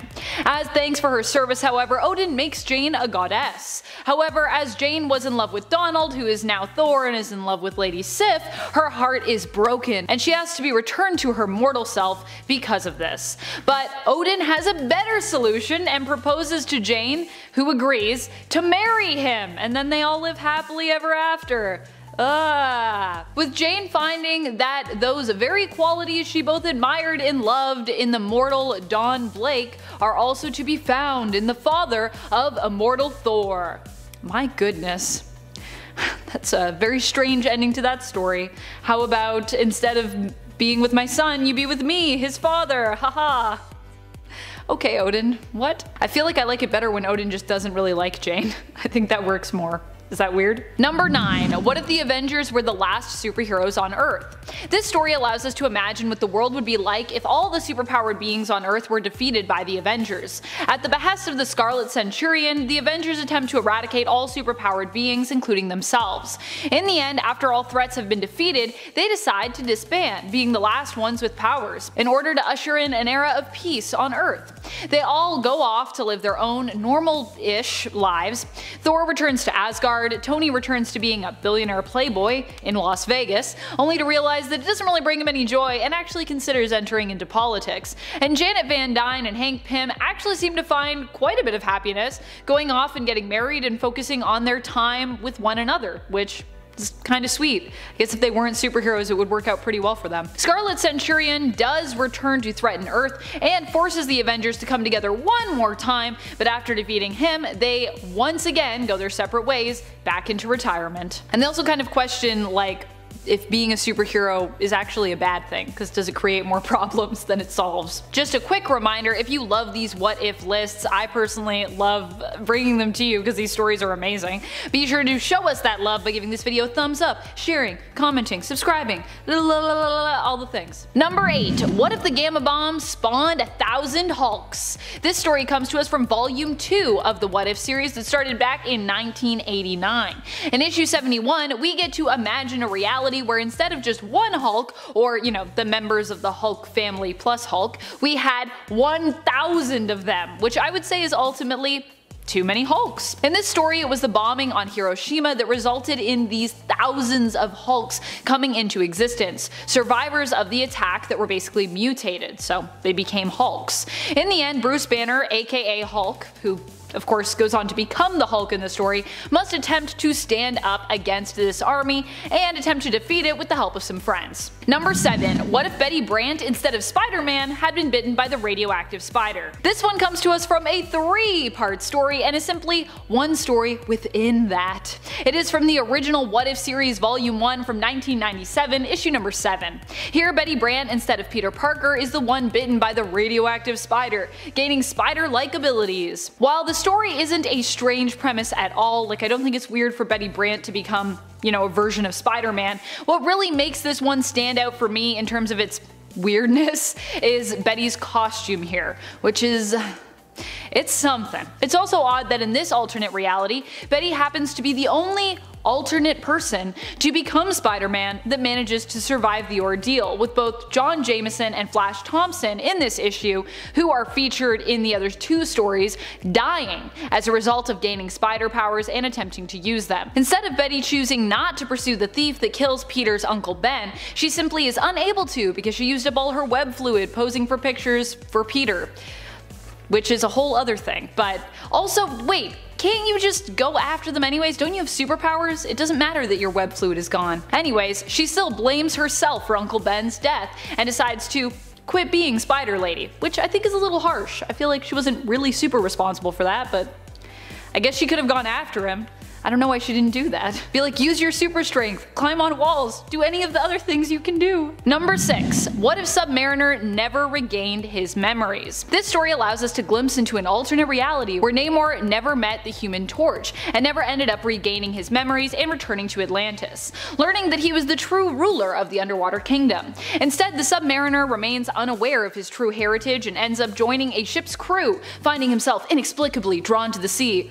I wonder why. The captain of the ship, Namor's friend McCandless, ends up being mutineered against and goes overboard while injured when he believes they found the lost entrance to the center of the earth. Namor, or Mr. Smith as he's known, follows after him and ends up being retrieved from the ice-cold water by Inuits later on. They end up worshipping Namor as the Lord of the Frozen Sea, along with frozen Captain America, who they worship as the Lord of the Frozen Ice. And Namor's like, I guess this is my life now, and I'm pretty good with it. So I guess it all worked out in the end, and now he just gets to be the Lord of the Sea really far up north where it's cold. Cool, I guess? Number 5. What if Iron Man was trapped in the time of King Arthur? While all of these stories are based on things that actually did happen, this is also based on something that did happen, so if you think it sounds weird because it's just so random, that is a thing that actually happened, where Iron Man and Doctor Doom in main continuity traveled back to the time of Arthurian legend. However, rather than getting back home in this version while Doom manages to leave, he leaves Iron Man trapped in the past. Oh no! A weird turn of events ends up leaving Tony Stark as the ruler and king of England following the death of his friend King Arthur. Tony actually proves to be a great king and lives out his days there in the past just as an accomplished and celebrated ruler. I actually wonder what effect that would have had on the present, because I feel like everything would be very different if Tony Stark were the king of England. This all goes down in issue 33 of the 1997 What If series, so you can check that out if you want. Number 4. What if the Fantastic Four had different superpowers? One of them is just being a giant brain. It's true. Actually, overall, these powers feel very Doom Patrol meets X-Men in my opinion. In this alternate story, when subjected to cosmic radiation, the FF get completely different powers than what each member has in main continuity. Johnny becomes a robot, Ben gets dragon-like wings, Reed is just a disembodied brain, admittedly not a very great power, and Sue ends up with the least original powers, getting Reed's old powers instead, the ability to stretch her body like Taffy or Silly Putty. Really, I feel like Sue always gets sort of like the worst part of these stories whenever she's in a what if. Hers are always so like quick or just so kinda lame, and I'm like, dang, why does an Invisible Woman get some cool stuff? I think she was still Invisible Girl at this time though, maybe that's why. Number 3. What if Aunt May instead of her nephew Peter had been bitten by that radioactive spider? This story reimagines what would have happened if once again it was not Peter Parker who received the fateful radioactive spider bite, but instead was his elderly Aunt May. This is from a humor issue, so you know it's gonna be weird and you know it's gonna be great. And it is. Aunt May here ends up getting bit after realizing that Peter had left his lunch at home on the day he and his class were meant to visit the exhibit at the Science Institute. And if you're like, Amanda, it's not called the Science Institute. Seriously, if you go to this issue, that is what is written on the building in the Science Institute. Of what? We don't know. She successfully delivers the forgotten lunch to Peter, cottage cheese and mashed string beans, but ends up feeling unwell on her way home, and finds that she has developed superpowers. She makes her own costume, becoming Spider-Man, and ends up facing off in this story with the ridiculous villain, Leapfrog. Because that's just how it goes. Number 2. What if the Fantastic Four all had the stretching powers of Mr. Fantastic? Oh boy, I love this issue because we get 4 stories where we get to imagine what it would be like if multiple members of the FF shared basically the same powers. And in the one where they all get stretching powers, they just never end up becoming the Fantastic Four because their collective power is just considered, well, kinda lame. Sue in fact insists that they never let anyone know of their powers because she feels like, and I quote, a freak. Both Sue and Ben feel as though the stretching powers are ridiculous, monstrous, ugly, and dumb, while Reed and Johnny actually think they're pretty neat and even could be useful. Still, Sue and Ben's way of thinking wins out, so the Fantastic Four never become a superhero team. The end. Number 1. What if Thanos had changed Galactus into a human being? I really love this What If story personally. It comes to us from, once again, one of the humor issues of What If, so you know it's gonna be a riot. In this story, Thanos turns Galactus into a human being in order to defeat him, and Galactus ends up on Earth with no memory of who he was or is. He does, however, happen to look a lot like Elvis Presley, and even sings and plays like him too. He meets a woman named Gertrude who introduces him to the works of Presley, and Galactus is basically convinced that he must indeed be like an amnesiac version of Elvis Presley, returned from the dead.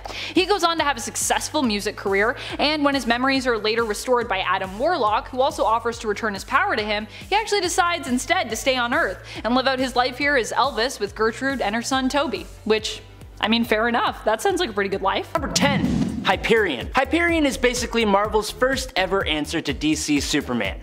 There are a few different versions of Hyperion from across the Marvel comics, but as a brief summary, originally he was from Earth 712. He was the last surviving member of the Eternals, and he comes to Earth and is raised by a family called the Miltons. He takes the name Marcus Milton. Eventually he moves to Cosmopolis, becomes a newspaper cartoonist, and joins the Squadron Supreme. Yes, he is basically Superman. There's a story where he does battle with an evil clone version of himself created by the Grand Master. There is also a King Hyperion who basically destroys all the most powerful beings in the universe and takes over the Earth. That's obviously a villain, but it just shows how astronomically powerful this hero can be. The version of Hyperion who has most recently shown up is the Hyperion from Earth 13034. His Earth was destroyed by an incursion and he's pulled to 616. But what are his powers? Well, he is strong enough to hold 2 colliding universes apart for a short period of time, so there's that. He has super speed, durability, and stamina. He can fly, he has X-ray vision, heat vision, super intellect. I promise this isn't a list of Superman's powers. Number 9. Cosmic Iron Man. Tony Stark as a god with his great sense of humor should be fantastic, but it's honestly a little scary. After Iron Man is imbued with the power Cosmic, he becomes the Iron God. And one of the first things he does is do battle with the also cosmic powered Korvac. These two are literally throwing moons and planets at each other during their fight.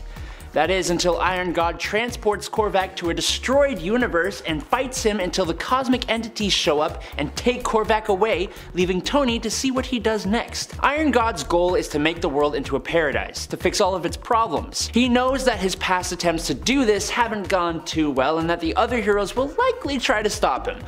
But he can use the power cosmic to do whatever he wants, and since all of his ideas for helping the world were trapped in his mind, he shares his intellect and ideas with the entire population of New York, just to start. This plays out in some interesting ways. A couple stops arguing and begins thinking logically, for one.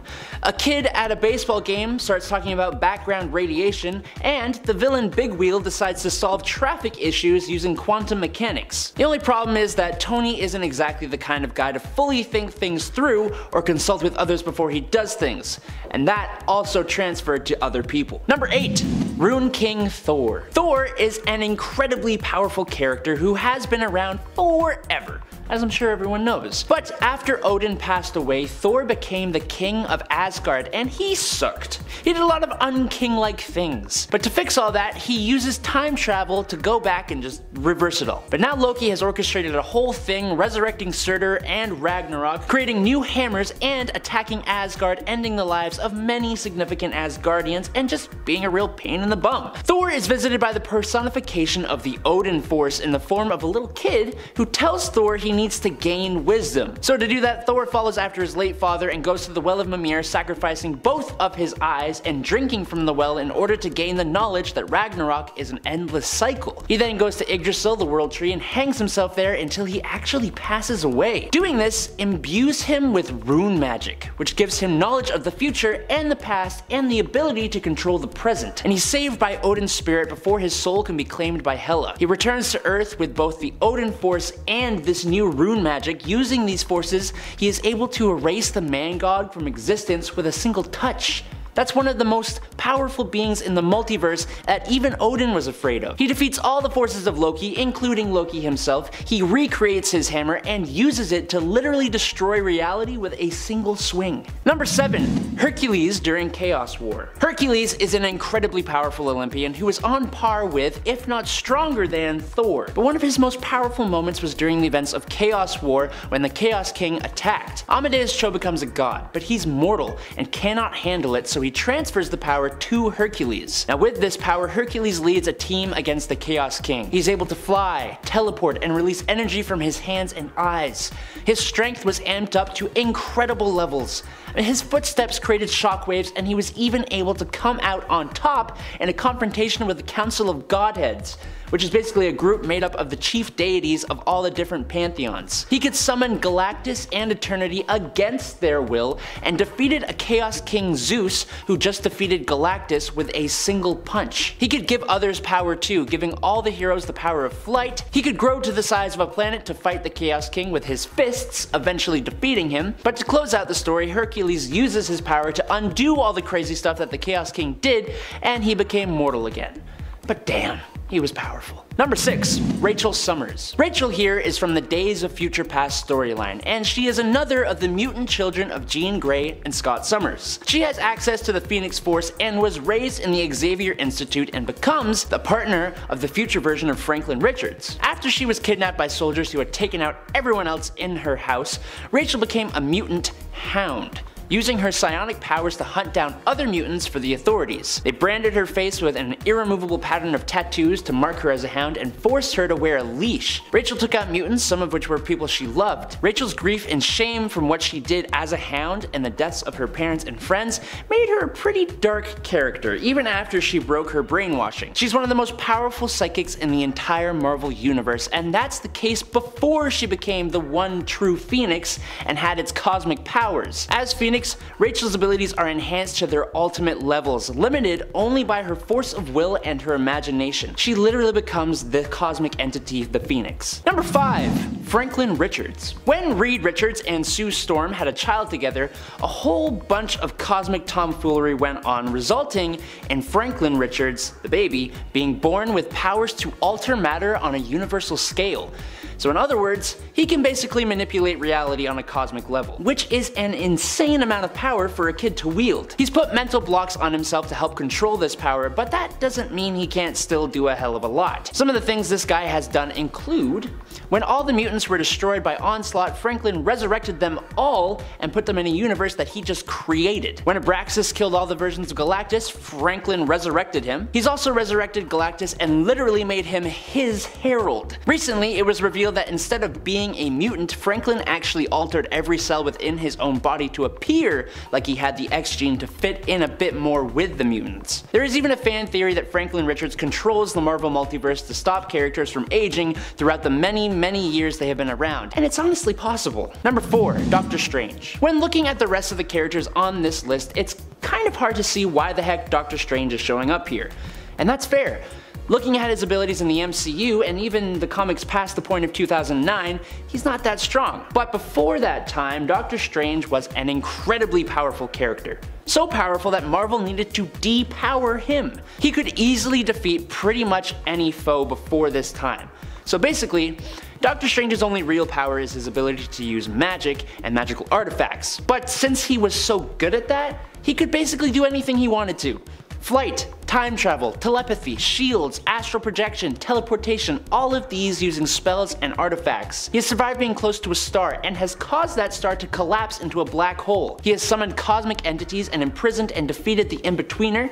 He's altered the fabric of the universe. He's trapped the Beyonder and undone the things the Beyonder had done when he warped reality.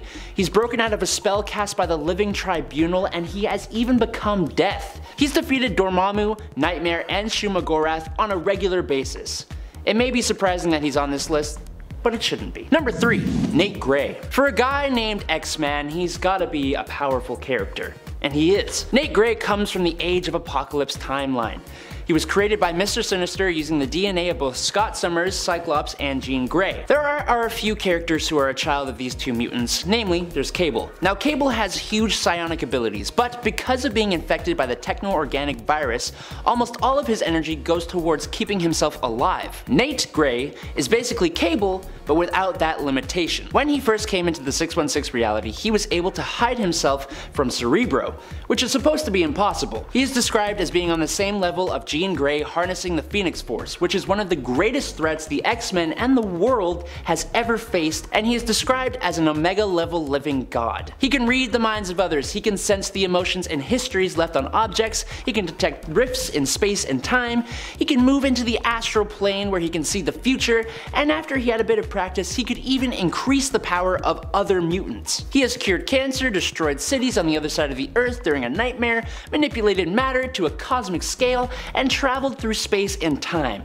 He is basically mutant Jesus. Look at him. Number 2, Adam Warlock. First appearing in 1967 in Fantastic Four number 66, Adam Warlock was created by the Enclave, who were experimenting to create a perfect human specimen. This made him super strong, durable, fast, and he can store and use huge amounts of cosmic energy to make him fly, release blasts, and all kinds of things, including cocooning himself to help him heal and regenerate. Now every time he does this though, he actually comes out more powerful than when he went in, and he evolves new powers. He is also able to use quantum magic, which lets him teleport, make force fields, and move at the speed of light, create wormholes, resurrect himself and others, has cosmic awareness, manipulates, removes, and judges the souls of others.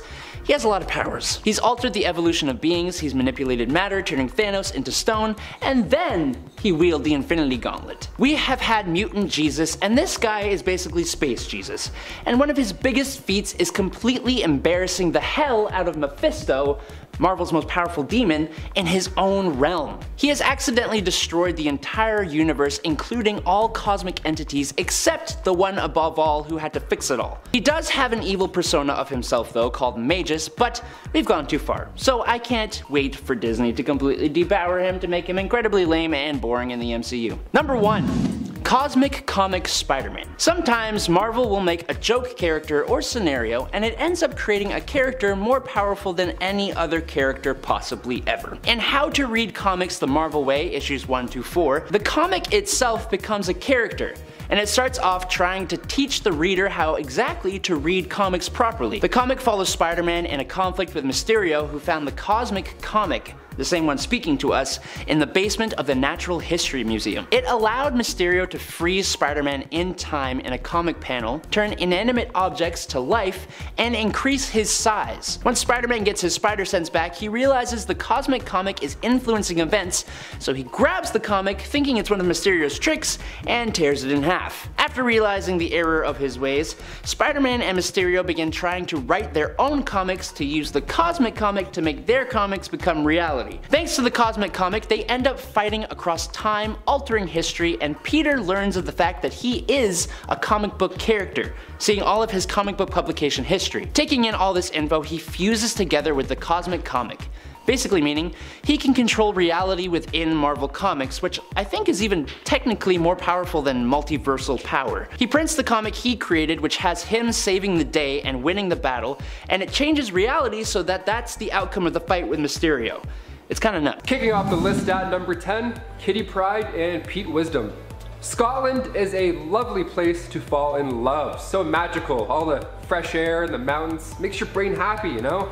And that's exactly what happened to Pete Wisdom and Kitty Pryde. They met in Scotland when Black Air assigned them to help Excalibur on a mission, and Kitty at first hated this dude. I mean, he was smoking all the time, he was just a bummer to be around. She didn't trust him at all on top of all of that. So he was just like this mysterious smoking man that she was like, yeah, whatever. So she felt like she had to go on a mission with him, you know, to keep a watch on this guy, see what he's all about. And then of course she sees the soft side and falls in love. But there's of course the age gap, plus she was still hung up on Colossus. I mean, of course, who wouldn't be? The two of them hit it off for a bit anyways. That is until Kitty left to join S.H.I.E.L.D. and then almost cheated on him. Yeah, it got really close, like last minute, it was bad times. She tried keeping it a secret, but people, the truth always comes out and it always goes around. He left even though she begged him not to, so definitely a rough time with them too. And guys, just a reminder before we go to number 9 to go ahead and give us a super thumbs up on this video because it helps us out a lot in the studio. Thank you so much, you guys are the best. Now over to some brother and sister romances. Number 9, Scarlet Witch and Quicksilver. The twins are pretty close, naturally. I mean, one's a witch, the other has super speed. They're the coolest twins ever. And the two got a little too close though in the Ultimates. Yeah, we're trying to get that out of our brains and our eyes.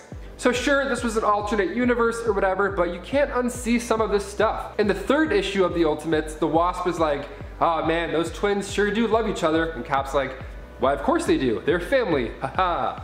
And then she's like, no dude, like he loves her, loves her.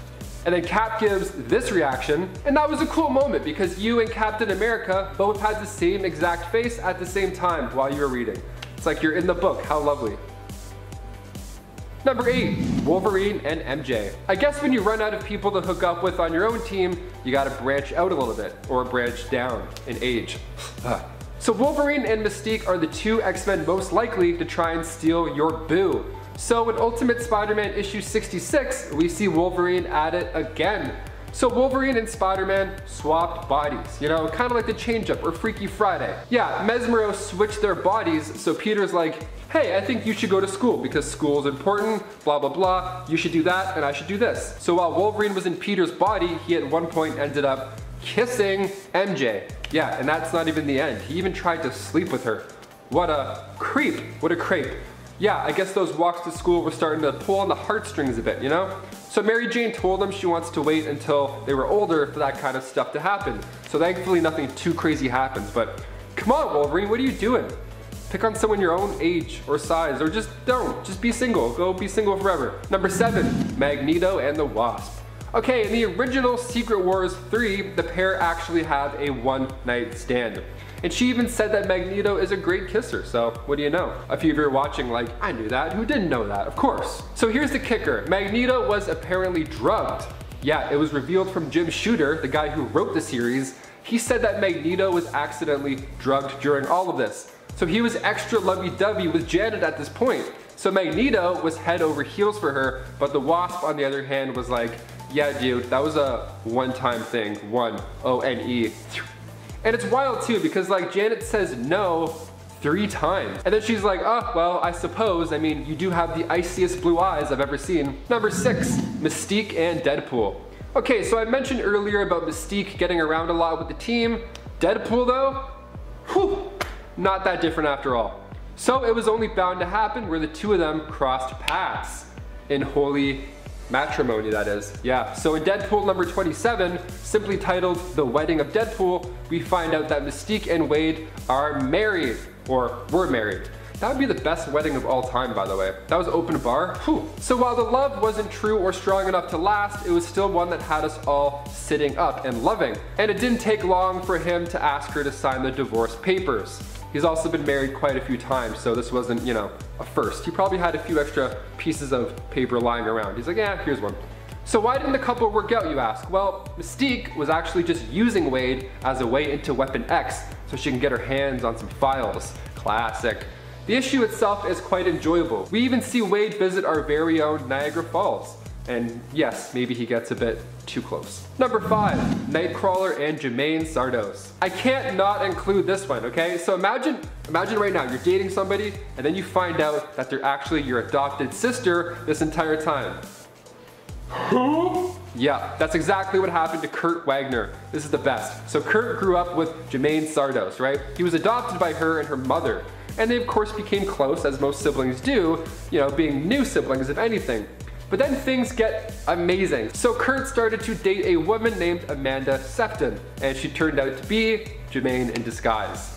Yeah, surprise! Now normally when you find something like this out, you're a little thrown off. I mean, maybe you feel sick to your stomach immediately. I mean, I would assume, I don't know, that's my first reaction. Nightcrawler is totally cool with it. He's like, yeah, for sure. No, I'd be more demonstrative about it, but you know, I don't want to set a bad example for Kitty Pryde, you know? Number 4, Kitty Pryde and Colossus. Age is just a number, I guess. I mean, at least when it comes to X-Men hookups. So when the two first met in X-Men issue 129, she's said to be like 12 or 13 years old. They're trying to recruit her to go to Professor Xavier's school, and Colossus is like 18 or 19, we think, at this time. Now, in the Days of Future Past storyline beginning in X-Men 141, we see Kitty and Colossus married in the future. And that's another thing though, because back to the 14-year-old part, because that's the craziest point that I'm making here, they had their first kiss during a space mission, and right before they kiss, Kitty even says, gee, I wish I was older, and Colossus is like, and then he explains how serious he's being by kissing her. Number 3, Wolverine and Storm. Now, whenever Wolverine is in the picture, you know somebody is getting hurt, whether it's physically or emotionally. So Storm and Wolverine were always flirty, right? They were the cool kids of the X-Men. They didn't exactly get involved in a lot of the drama. Besides, Wolverine was way too into Jean Grey anyways, so his hands were quite full. Now, after a divorce, that's a tricky time to do stuff. I mean, even flirting with a coworker after a divorce, like the X-Men, that would just look worse than anything, right? That's like a no-go. You don't even look that way. The timing is just ill. So Storm divorced Black Panther, and then things got interesting. So Wolverine and Storm ran the Jean Grey school, and they hit it off. Now, the two of them could have gone on to become the best of lovers, but Wolverine lost his healing factor and started becoming reckless. So they decided to be better off friends. You're not immortal? Next. Swipe left. Number 2, Scott Summers and Emma Frost. Cyclops loves the telepathic types, so this exact scenario could get him in quite a pickle. So after Emma became Scott's therapist, feelings came out, you know? Getting in someone's head and all, that's what happens. And I mean literally in their head. Yeah, she used her telepathic powers to enter Scott's mind and help him get through past traumas. So naturally they get pretty close, but of course a bit too close. The affair happened in their minds, which is why this is one of my favorites on the list. Like Jean Grey walked in on them in their minds. Superheroes are wild. Emma Frost pitches the situation pretty well. She's like, no, we'll be in a deep private thought where it's safe to explore these feelings without guilt. Sure, I have a dream where I'm even talking to another girl and I'm like, oh, I gotta tell her. Number 1, Juggernaut and Jen Walters. My favorite for last, you already know what's up. Uncanny X-Men issue 435, we see Juggernaut and he's just kicked Rhino's ass. So he gets locked up, and then here's where things take an interesting turn. He has the perfect chance to get away from this holding facility that he's being held at. So Jen Walters, aka She-Hulk, asks him all these pressing questions. She's like, hey, Kane, why the change of heart? I mean, you're a criminal, and you didn't just break this guy's neck into 7 pieces, and you didn't escape. That's suspicious. She thinks it's part of this master plan, right? I mean, fair, this act of kindness, saving the guard from Rhino and then willingly being detained again. She, of course, thinks it's a lie. Fair, we all kind of agree. And then they start to talk about baseball a bit, just chatting it up, you know, and then the final question comes in. She goes, "What do you think about women's rights?" And then he goes, and he smiles, and then it cuts to this next page and we get a very messy room after some messy deeds have happened. Yeah, windows are open too, just putting on a show. A very, very loud, very loud show. Kicking off the list at number 10, Black Widow and Tony Stark. Yeah man, I'm starting the list off with a wild one. So in the Ultimate Marvel Universe, they get a little close. Closer than the MCU relationship, that's for sure. So Ultimates issue 3 opens with this shot, and the shot is all of the Ultimates just hanging out in Tony's mansion, and then there's a sex tape playing in the background, and that sex tape being Iron Man and Black Widow. So what's the deal? Why does this exist? Well, in the Ultimates 2, her and Iron Man dated and even got engaged, but it's all lies. Lies, I tell ya. She was trying to destroy the Avengers for the fall of the Soviet Union. That was like her payback. That is, until she's killed by, you guessed it, Hawkeye. Nope, you didn't guess that, because that would be crazy. Imagine if this is how she went out in Avengers Endgame. That scene with her and Hawkeye could have been a bit more wild, and maybe a bit more emotional. Just kidding. That gets me every time. So after she's dead, the tape gets released. People are selling DVDs on the streets about it. Hey, hot dog, no, what about Iron Man and Black Widow? Bumpin' uglies, what do you say? New York, New York. I don't know. I like taking risks. I like doing New York accents. Number 9, Scarlet Witch and Quicksilver. Yep, I said what I said. Again, from the Ultimate Universe, Earth 1610 to be specific, the siblings are pretty close, naturally. In Avengers Age of Ultron, the two go from being villains to eventually becoming Avengers by the end of the film. And when Hawkeye said to Wanda, "You're an Avenger now," I exhaled loudly. That was awesome. I had my big 3D glasses on. I look like a scuba diver. I'm just sitting there like, yes, awesome. And then Quicksilver died saving Hawkeye. Again, with the goggles, I was like, no, yes, and then no. So change is inevitable and can happen quite fast. The two got a little too close though in the Ultimates. Again, this Ultimate series is quite risque, if I can say that. So sure, this was an alternate version or whatever, but you can't unsee some stuff. In the 3rd issue of the Ultimates, the Wasp is like, "Man, they sure do love each other." And Cap's like, "Yeah, of course they do, they're family. Why was he so mad that I commented on her outfit? That's weird." And then the Wasp is like, "Dude, like he loves her, like, you know, loves her." And then Cap gives the funniest facial expression and goes, "But yeah, we all said that, man. We all made the same face, my dude." Number 8, Professor X and Moira McTaggart. So as we saw in the X-Men movies, they're pretty lovey-dovey and they've got a nerdy, cute relationship going. James McAvoy, Rose Byrne, they're unreal actors. It was super enjoyable to watch them. Now in the movies, he makes her forget a bunch of stuff for good reason, right? It even adds to their dynamic a bit because after, he's obviously still into her and she's like, "Hey, nice to meet you for the first time ever. Never met this guy before." It's a pretty sad situation, but cute nonetheless. But it could have been way worse. See, in the comics, he at one point straight up abandons Moira and their child to go after his own dreams. Dude's a real go-getter. More like a go leave her. Yeah, I'm gonna leave, sorry. Number 7, Gwen Stacy and Norman Osborn. What the f? Yeah, you heard me, folks. Beginning in The Amazing Spider-Man number 509, this one is quite odd, to say the least. So Peter gets this letter, right? And the letter that is supposedly from Gwen Stacy, although she's dead. So Peter does a little detective work and runs some DNA tests on the letter. He comes to find out that Gwen Stacy had actually secretly given birth to twins. Mary Jane finally ends up filling Peter in on this dark secret. Gwen Stacy had a secret affair with Norman Osborn 7 months before she died.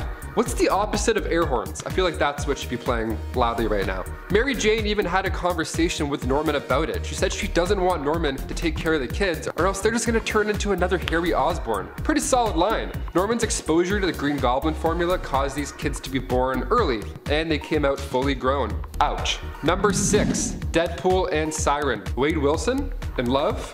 Sign me up. So, when the unlikely lovers were battling it out with Black Tom Cassidy and Juggernaut, Banshee was like, "Look girl, he's insane, he's a murderer, he's a madman, I tell ya." Warpath was eyeing her down, but she just couldn't help it but flirt with Wade Wilson. I mean, can you blame her? If I met Ryan Reynolds, I'd probably flirt. I'd be like, "Hey man, I love Haji Aviation Gin, drink it every morning." What? Siren saw past all of that and she even overlooked his ugly appearance. What a gem. So this is pretty nice and Deadpool likes it. He feels happy almost. Huh. Deadpool says over time that she became the voice of reason and sanity in his head. So the two had a deal. She would still see him as long as he behaved. Warpath though, he wasn't a big fan. But who cares? Love is in the air. Number 5, Wolverine and MJ. Ultimate, guys. Ultimate, yet again. So, after Ultimate Spider-Man issue 66, Wolverine is a total creep. Now, that may not come as a total shock, but here are the facts. Wolverine and Spider-Man switched bodies, like the change-up, or I guess Freaky Friday would have been a better example. Mesmero switched their bodies, so Peter was like, hey man, I really need you to go to school. Like, we're 15, we kinda gotta go to school. While Wolverine was in Peter's body, he at one point ended up kissing MJ and even tried to sleep with her. Dude, huh? Yeah, I guess those walks to school with her made him realize how awesome she was. MJ told him she wants to wait until they're older for that kind of thing though. So thank the Lord, nothing like that happened. But there was a kiss. Number 4, Black Widow and the Hulk. This next one is for the fans out there that aren't too heavily into comic books. So in the first Avengers film, we get our first look at Mark Ruffalo's Hulk. This happens moments before the Hulk tries to take out Natasha, aka Black Widow. So that's the first interaction with the pair. That's a pretty rocky start. Even when Nat tries to recruit Banner, he's not too fond of the idea at all, as normal Banner. And then by the time we get to Avengers Age of Ultron, we hear Stark say the words, "You and Banner better not be playing hide the zucchini" to Natasha, which for starters is an amazing line. No idea how that made the final cut of the movie. Secondly, this is a nice confirmation that Banner and Nat are hooking up. You even see some on-screen romance when they're at Hawkeye's secret Farmville house, you know? The most notable part of the relationship is that Natasha can get the Hulk to revert back to Bruce by touching her hands to his. She's like, hey big guy, sun's getting real low. And it works like a charm. And Nat gives her trademark smirk as he cools down in the forest. It's not an easy task to do either. I mean, Thor tried to do it in Thor Ragnarok, but I mean, we all know how that ended up. Number 3, Magneto and the Wasp. We all love Magneto, I mean, it's kinda hard not to. In Secret Wars 1, issue 3, the pair actually have a one-night stand. Ew. So, she even said that Magneto is a great kisser. I mean, look at him, he's got the hair, he seems confident. So here's the kicker, Magneto was apparently drugged. Yeah, it was revealed from Jim Shooter, the guy who wrote the series. He said that Magneto was accidentally drugged, so he was all extra lovey-dovey, and that was of course a factor. So Magneto was head over heels for the Wasp, not really one to hook up and then bounce, you know? Like he actually really liked her. But the Wasp on the other hand was like, yeah dude, that was a one-time thing. Michael Fassbender and Evangeline Lilly, honestly, I'm here for it. She's got the sass and he's got the, well, sad face, so, you know. It would work out. Number 2, Captain America and Sharon Carter. Okay, I have to include this one because when I saw this for the first time in theaters, we all went nuts. So I of course will see movie premieres, like as soon as the movies come out, I'm there, right? Middle row, I got my glasses on, I'm there an hour early. I don't drink water all day, I'm just trying not to go to the washroom. This is it, this is my goal. Because 1, I want to see the movie as soon as possible, and 2, I love hearing other people have the same reaction as me at the same time. So when we meet Sharon Carter and Captain America, it's revealed that Peggy Carter was her aunt, and she wasn't just an ordinary neighbor to Steve Rogers. So this dude must love the Carters or something. I mean, he goes from Peggy Carter to her niece, Sharon Carter, and then by the time Endgame rolls around, he goes back in time to the young Peggy Carter. Like imagine that conversation in Endgame. So Steve, what have you been up to? Well, I'm looking forward to seeing more of Sharon Carter as Agent 13. Emily Van Camp is an amazing actor, and apparently her character was on the run during Infinity War and Endgame. So I wonder what she was up to. Sneaky. And for number 1, finally, we got Thor and She-Hulk. The strongest couple ever? I think so. It's confirmed in Empire Fallout Fantastic Four #1 that it started off pretty calm and cool, and then the two heroes shared a kiss in the middle of a battlefield, because of course that's where most people end up kissing, and their first date ended up happening in Savage Land. #Savage. So Susan Storm straight up asked Thor if the two of them were a thing, and Shy Thor answered, verily. Also, Shy Thor, how cute. Imagine Chris Hemsworth like, Yeah, I don't know, maybe. We could be, who knows? What's it to you? I don't know how to do Chris Hemsworth voice. I mean, the guy must have 2 hammers. People think that in the MCU, Thor and Captain Marvel will end up together, solely off that one look that they gave each other in Endgame. But my argument is that during that scene, you can slightly hear the words, "I have telepathy." It's like, I have telepathy.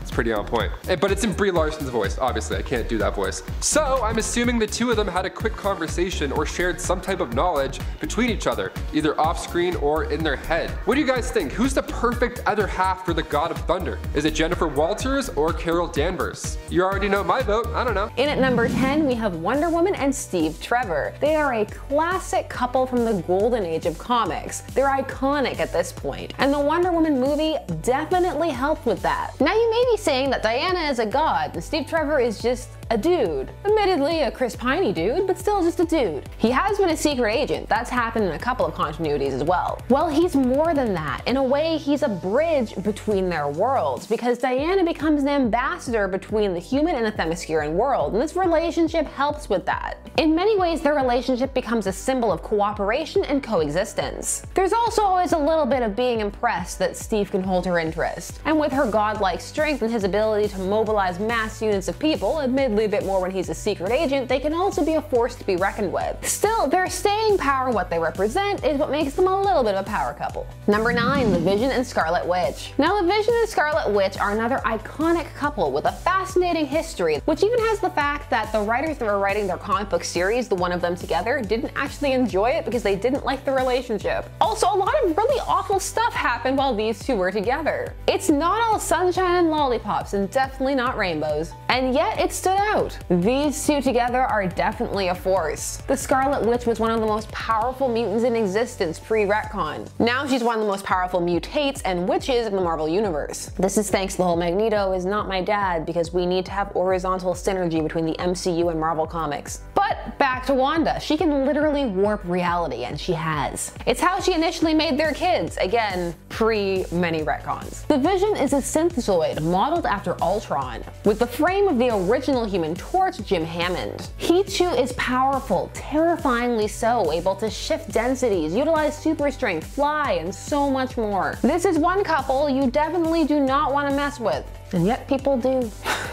Number 8, Black Bolt and Medusa. The Inhumans are much more than the failed show. Much, much more. There was an Inhumans push for a bit when the X-Men were out of favor. It was like, they're kind of like the X-Men, let's talk about them. Black Bolt is the leader of the Inhumans, and Medusa is his queen. Black Bolt possesses a devastating ability. If he speaks, he can wreak havoc because he just produces these powerful vibrations from his vocal cords. It's why he has that, what some people call a silly design on top of his mask. It's actually a tuning fork to help him direct it. Because of this, Medusa has to do the speaking for him. Oh, also she's his distant cousin, just fun fact. Look, with royal lineage, you gotta do what you gotta do. Medusa's powers are, as her name would suggest, localized in her hair. Each strand has its own powerful, individualized strength, and she can control it as if it were an appendage, or a limb, many, many limbs. These two are the rulers of the Inhumans, and they wield all the power that comes with that. Number 7, Rogue and Magneto. That's right, Rogue and Magneto, not Rogue and Gambit. Rogue and Magneto is like the other Rogue pairing, that's just some people's distress. They would first hook up in the Savage Land. This was in main continuity, and powers get a bit wonky in the Savage Land, so things can happen, like hooking up with mutants who normally can't touch people. In the now famed Age of Apocalypse alternate universe storyline, these two were together. His powers would somehow cancel hers out. Just go with it. It would allow them to touch and conceive children. Magneto is the master of magnetism, whose powers vary wildly. From him being able to control metal, to rip the iron out of your blood, to actually change the magnetic pull of the Earth's poles. That sounds like I said magnetic. Magnetic, you know what I'm saying. It really depends who's writing him. Rogue can absorb the powers of almost any mutant, and if she holds on long enough, the transfer is permanent, like what happened with Ms. Marvel. That's why she can fly and why she has super strength. Together, as I've said many times and will say again, the two are a force to be reckoned with. Not to mention with Rogue's villainous past, she sometimes lets to bend the rules a little bit. Number 6, Reed Richards and Sue Storm. Your relationship doesn't have to be the best for you to be a strong couple, like in terms of of influence in taking people down. Although Reed and Sue have some kind of arrangement going on. They have to. He neglects her so much, or he did before he saw them all die in front of him. Reed and Sue are both members of Marvel's first family, the Fantastic Four, both altered by the cosmic rays that hit them in space. Reed would become Mr. Fantastic with amazing stretching abilities, or fantastic, dare I say. And Sue would at first be able to become invisible, but over time her power set would be amplified and you would be able to add force fields and pushing and tugging and a whole bunch of other things that have actually expanded her to, in some people's minds, being the most powerful member of the team, or at least the most versatile. These two hold the keys to some of the most powerful items within the Marvel Universe, like the Ultimate Nullifier. And they are parents of two of the strongest and smartest next generation heroes. They're definitely not a couple you'd want to take on. Number 5, Beta Ray Bill and Sif. Beta Ray Bill first debuted in the Mighty Thor number 337 and was part of a new era of Thor that began with writer Walter Simonson. He was a character who was designed to shake things up. He was supposed to be horrifying looking and also be able to wield the hammer of Thor, which was supposed to raise the question of, oh, how is this possible? For how is he worthy? Over time, Beta Ray Bill would become a part of Thor's mythos, like so many people who started off as rivals or fighting Thor. That's how Thor makes a lot of friends. And Beta Ray would find himself forming an attachment to Sif, the warrior goddess, who was once a love interest for Thor herself. Her with the powers of the Norse gods, and him with the ability to wield Thor's hammer. Both from other realms, beyond what mortals can conceive. They may seem like an odd pair, but they're definitely a strong one.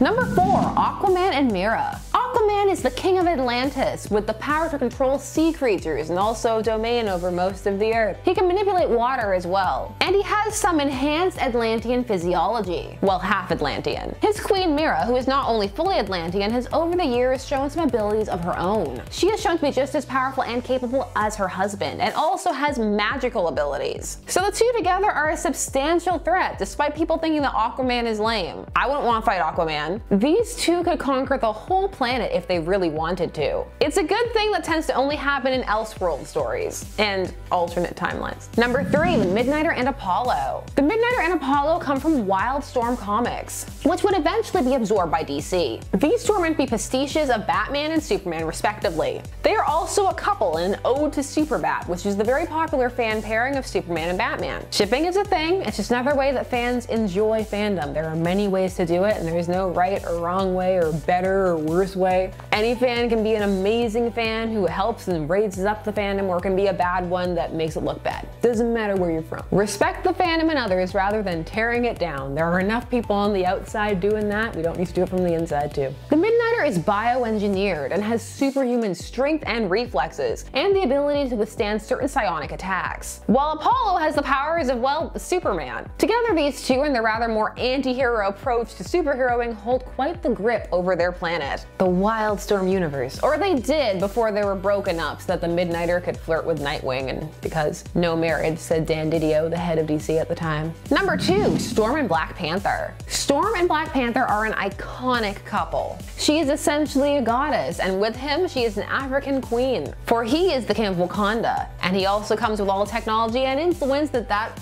brings with it. They are quite literally a world unto themselves, capable of either intense influence or total seclusion. It depends upon their whims. Most absolutely adore this pairing and are hoping to see it on the big screen at some point, but that's probably going to take a while because not only of what's happening at the time of this recording, but the actress is making comments about how she was there first, Storm that is, and that's not true. It was a whole thing. We may have to wait for an alternate universe. We'll see if it happens, but either way, adaptation is not the be-all end-all. You'll always have Storm and Black Panther in the comics. And finally, in at number 1, Wonder Woman and Superman. It was a toss-up for these two spots, to be honest. It could have gone either way. Superman and Wonder Woman are a couple so obvious that for a time at DC they were actually made fun of a little bit because it was too obvious, like a cheerleader and a jock. They were even labeled as fanficky in some corners. But then the New 52 happened and they made it a reality. Wonder Woman was an Amazonian princess and a god, and Superman was an alien with godlike abilities. This was coming from Krypton due to the change of the sun. We all know what happened. The New 52 presented characterizations that were different from the norm. Instead of feeling drawn to humanity and embracing it because of their abilities, they instead felt alienated by them.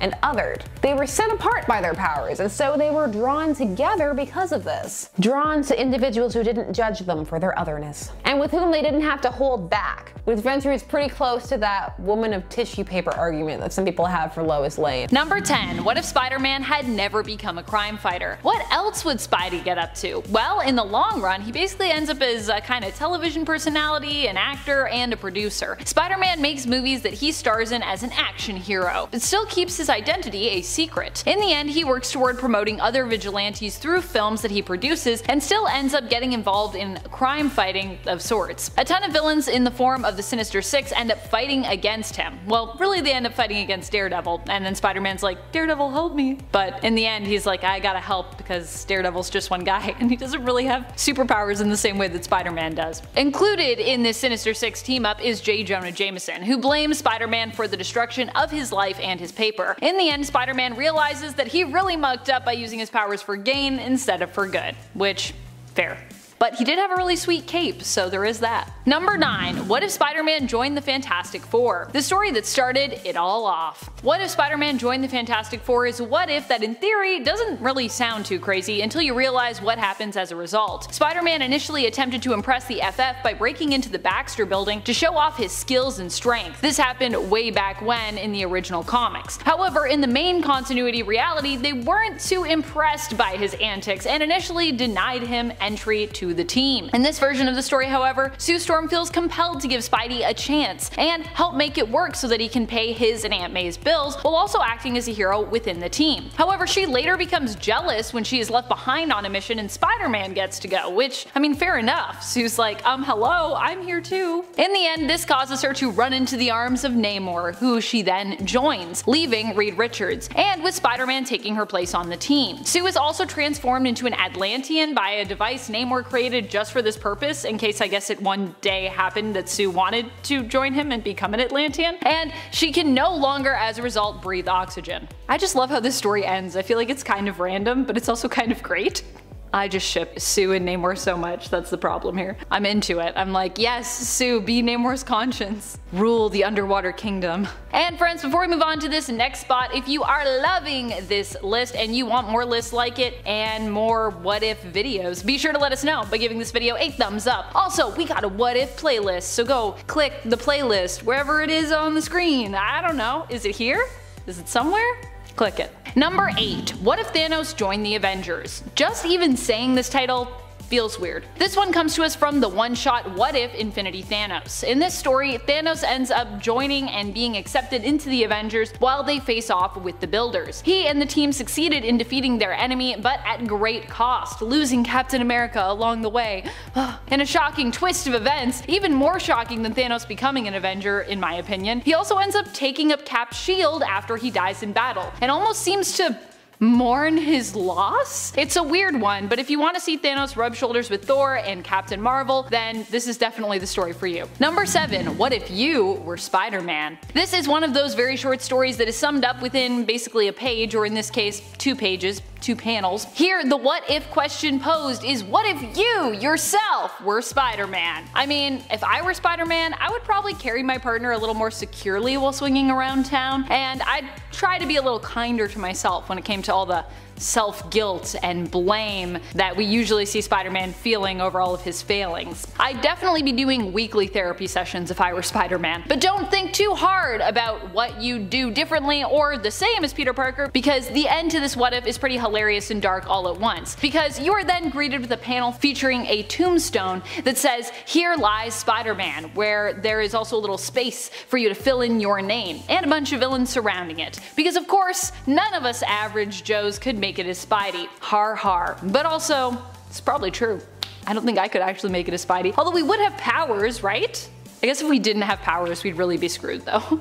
Number 6. What if Helen Taylor had become Nova? This story takes place in the pages of issue 15 from Marvel's first What If volume beginning in 1977. Here we get a few stories involving alternate characters taking up the mantle of Nova. One such character is a woman named Helen Taylor, who is basically a random civilian, redhead, and a wife. Or should I say a widow? She gets the power of Nova just after her husband is murdered in the streets in front of her after a mugging gone wrong. Helen swears to use her newfound power to get revenge, believing believing the powers are kind of an answer to her plea for some way to extract vengeance on the murderer, who we know as Willie DeBrow, or Willie DeBro, depending on how you want to say that. Nova sets off shaking down every criminal joint she can find in the city and making quick work of the Kingpin along her way to boot. The Fantastic Four manage to stop her and capture her to find out exactly what her powers are and where they came from and sort of why she's doing all this. And while this is going on, we learn that months ago, Willie perished in a car accident and has been dead ever since. What a twist. And if you're like, months ago, does that make sense? Yes, this story takes place over the course of months. I actually went back to look for that because I was like, that's so crazy, it's such a long period of time. A long period of time and only a few pages. Number 5. What if Ben Parker's nephew was Galactus? I love this story. This is a humorous what if story included in issue 3 of volume 2 of the What If series. In this story, we find out what would have happened if Uncle Ben's nephew was Galactus instead of Peter. Galactus arrives home to find out that his Uncle Ben has been murdered, but he refuses to accept this, mourning the death of his uncle, who gave him his very first microscope.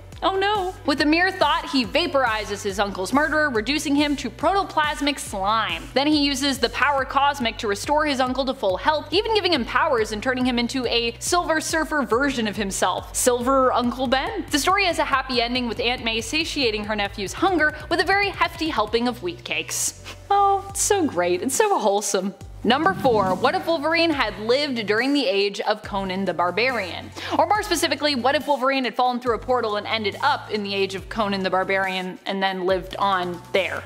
Yeah. This is what happens here, and of course, because this is what this story was always meant to be about, Wolverine and Conan end up going head to head, because we all know this is really a what if Wolverine and Conan fought each other story. In the end, Wolverine falls for Red Sonja because redheads, and Conan also ends up falling for Jean because redheads, after he falls back through a portal that sends him to Wolverine's time by accident. All in all, Conan ends up getting pretty messed up here, losing his hand, and then when he does return to Wolverine's time, without Logan's presence, Jean ends up going full Dark Phoenix and basically destroys the universe. Meanwhile, it's a happy ending for Wolverine, who stays in Conan's age and ends up with Red Sonja. What a strange but fantastic adventure. You can check this one out in issue 16 of the second What If volume starting in 1989. Number 3. What if Spider-Man married Black Widow? This one is another one-panel story brought to us in volume 1's jam-packed humor issue, issue 34. Here we see a one-panel story that answers the question, what if Black Widow and Spider-Man ended up getting married? This is also just a strange question to pose, as these two, well, they don't have a ton of interaction in the comics, and they've never really been known to have any kind of long-lasting romance that could potentially lead to wedding bells. However, there could be a reason for that, it turns out. The what if uses a bit of wordplay for this scenario, implying that because Natasha is a Black Widow, she would end up eating Spider-Man. After all, that is what Black Widows try to do, in nature that is.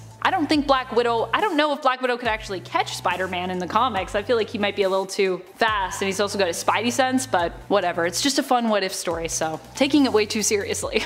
Number 2. What if the original Marvel bullpen had become the Fantastic Four? In this what if, we get to imagine what it would be like if the original Marvel bullpen had become the FF in real life, each being given their own superpowers matching the actual Fantastic Four team. Stan Lee as such becomes Mr. Fantastic, Flo Steinberg becomes Invisible Woman, or Invisible Girl as she was still known then, Sol Brodsky becomes the Human Torch, and Jack Kirby becomes the ever-loving Thing. The story is crazy over the top, and it doesn't seem to paint any of them in too kind of a light, to be honest, with the staff being transformed by a mysterious device delivered to the office sent courtesy of the S people. But who are the S people? They end up becoming even more famous than their comic book counterparts, the original Fantastic Four, and eventually ask Prince Namor for help. They don't get turned back into their normal selves, but they do uncover the mystery of who the S people are. Any guesses? S, it turns out, stands for Skrull. Surprise.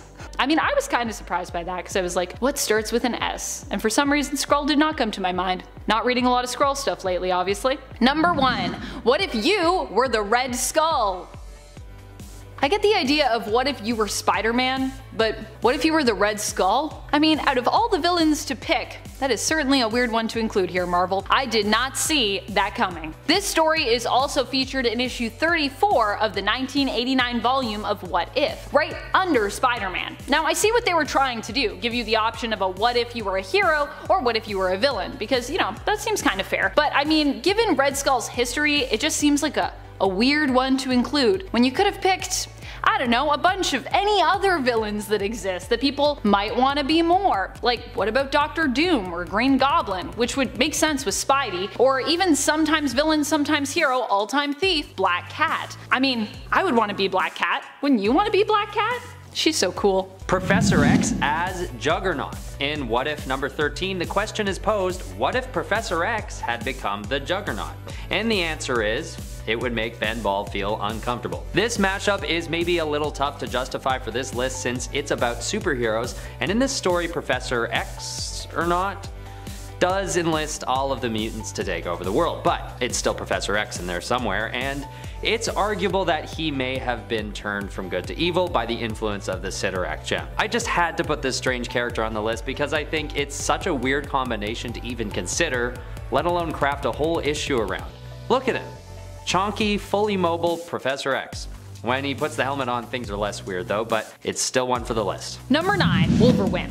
Wolverwimp is an alternate version of Wolverine who, instead of having an adamantium skeleton, has a styrofoam one. He appears in one of the joke covers included in issue 100 of What If. This poor version of Wolverine is threatened by a little girl who is a female child version of Magneto. Yeah, it's weird. While Wolverine is fearsome and tends to fight for what he believes in no matter the odds, it seems that Wolverwimp is all too ready to shy away from a fight as he's terrified of a conflict. Honestly, I really can't blame the poor guy. He is a styrofoam skeleton, so yeah. I don't even know how you'd walk around with that, never mind trying to be a hero and like stand up to bad guys. Probably just like crumple over. Frog Thor, or Throg. There's not much more to it than that. The question posed in this issue is, what if the X-Men had stayed in Asgard? It really has nothing to do with Frog Thor, but he makes an epic appearance nonetheless. The transformation actually takes place in Thor number 363 and is revisited in this What If issue. If you don't already know, or couldn't already have guessed, Thor's slimy amphibian form comes at the hands of his brother Loki. What makes this moment great in What If number 12 though is that Storm is forced to face off against Frog Thor, with the stakes being the prosperity of all of Asgard. Luckily, she wins the fight and Frog Thor is turned back into regular Thor. Although, is that really a win?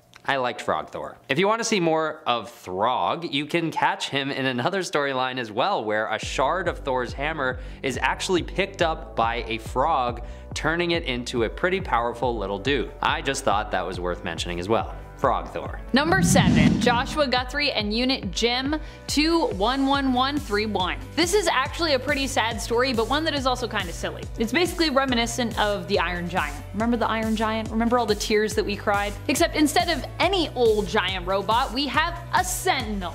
Unit Jim 211131. This Sentinel is found by Josh Guthrie, little sibling to Husk and Cannonball, who never has his mutant powers manifest. In this world anyways. On our 616, Josh ends up getting wings and musical mutant abilities, going by the codename Icarus. Here, however, he just gets a Sentinel, who has broken programming and instead believes his prime directive is basically to protect and serve Josh. However, he still remembers that mutants are a threat, and when he meets Paige and Sam Guthrie, ends up battling against them, while painted up like an X-Men. Josh's idea, because he wanted to prove that he and his robot were basically a better team than the X-Men ever could be. Oh boy. Paige and Sam end up beaten by the Sentinel, but just as it's about to terminate the defeated mutants, oh no! Josh steps in to protect his siblings. He says that the Sentinel can't kill them without killing him as well. As such, the robot realizes it is the main threat to Josh and decides to terminate itself instead in order to protect him, because that's its prime directive at this point. Sure, Sentinels are kind of villains, but in this story, in a roundabout way, Unit Jim 211131 is actually kind of the hero. Although he threatens Paige and Sam and Josh, he also ends up saving them from himself. I don't know why I made the Sentinel a he, but the Sentinel's a he now because I'm not going to go back. I gave the Sentinel a gender, I hope that's okay. Josh mourns the loss of his robo friend, and it is ultra sad. Just like Iron Giant. Thanos Captain America. In What If Infinity Thanos, the question is posed, what if Thanos joined the Avengers? And the result is this really strange depiction of Thanos wearing a Captain America suit. What goes on in this storyline is that Thanos joins up with the Avengers to fight the Builders, and he doesn't even try to take over the world or try and kill half the population or anything like that. That is until Captain America is killed and Thanos takes over for him. Because then he decides it's time to start taking over stuff again.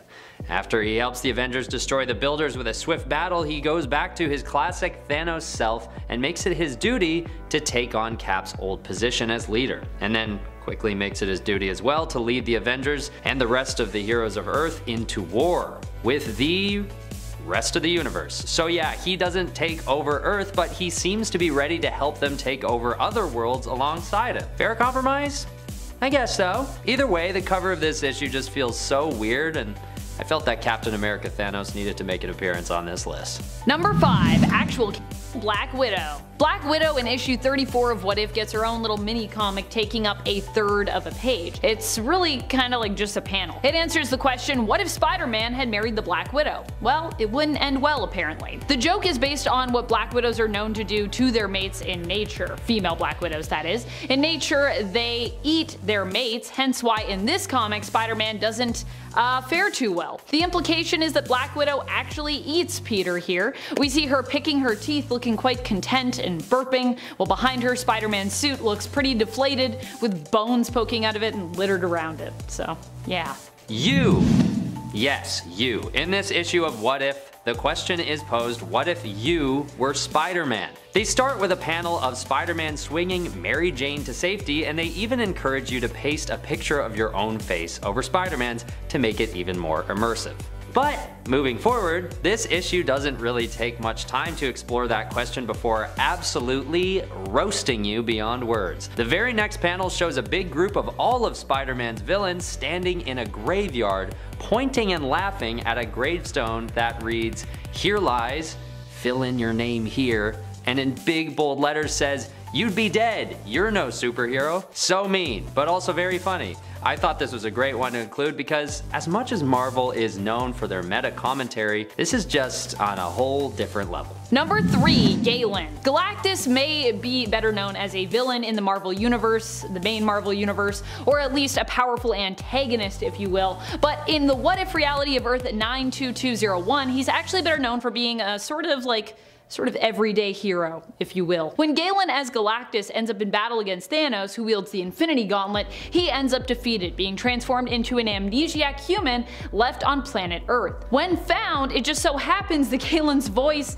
and appearance greatly resembled that of a young Elvis. People believed he was Elvis returned, positing that Elvis never really died. Galen even ends up believing he is Elvis and finds happiness on Earth with a woman named Gertrude and her son Tony. Warlock finds Galen and offers to turn him back into his form of Galactus, but Galen is actually so happy he chooses to remain on Earth and continue living as Earth's Elvis replacement, basically. It's a great story. Stan Lee and the original Marvel bullpen as the Fantastic Four. Naturally, this issue poses the question, what if the original Marvel bullpen had become the Fantastic Four? And what we see is a version of Mr. Fantastic with the likeness of Stan Lee, which is just so fun and bizarre. Jack Kirby, Flo Steinberg, and Saul Brodsky also appear as the other three, and they have themselves a fun, very original adventure as the popular titular heroes. Unfortunately, this issue apparently has some pretty sexist overtones, mostly aimed at Steinberg, which makes the Marvel creators come off as sort of unlikable, especially by today's standards. But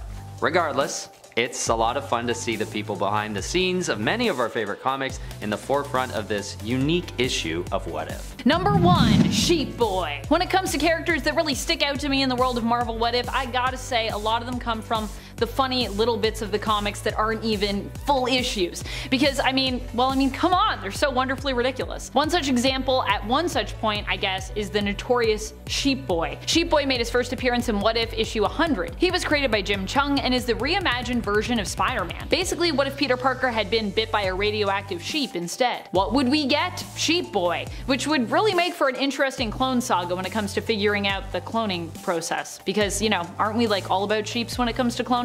Actually, I think that through cloning sheep we actually learned that cloning humans would be ill-advised. So maybe there'd be no more clones in the Marvel Universe if it started with sheep.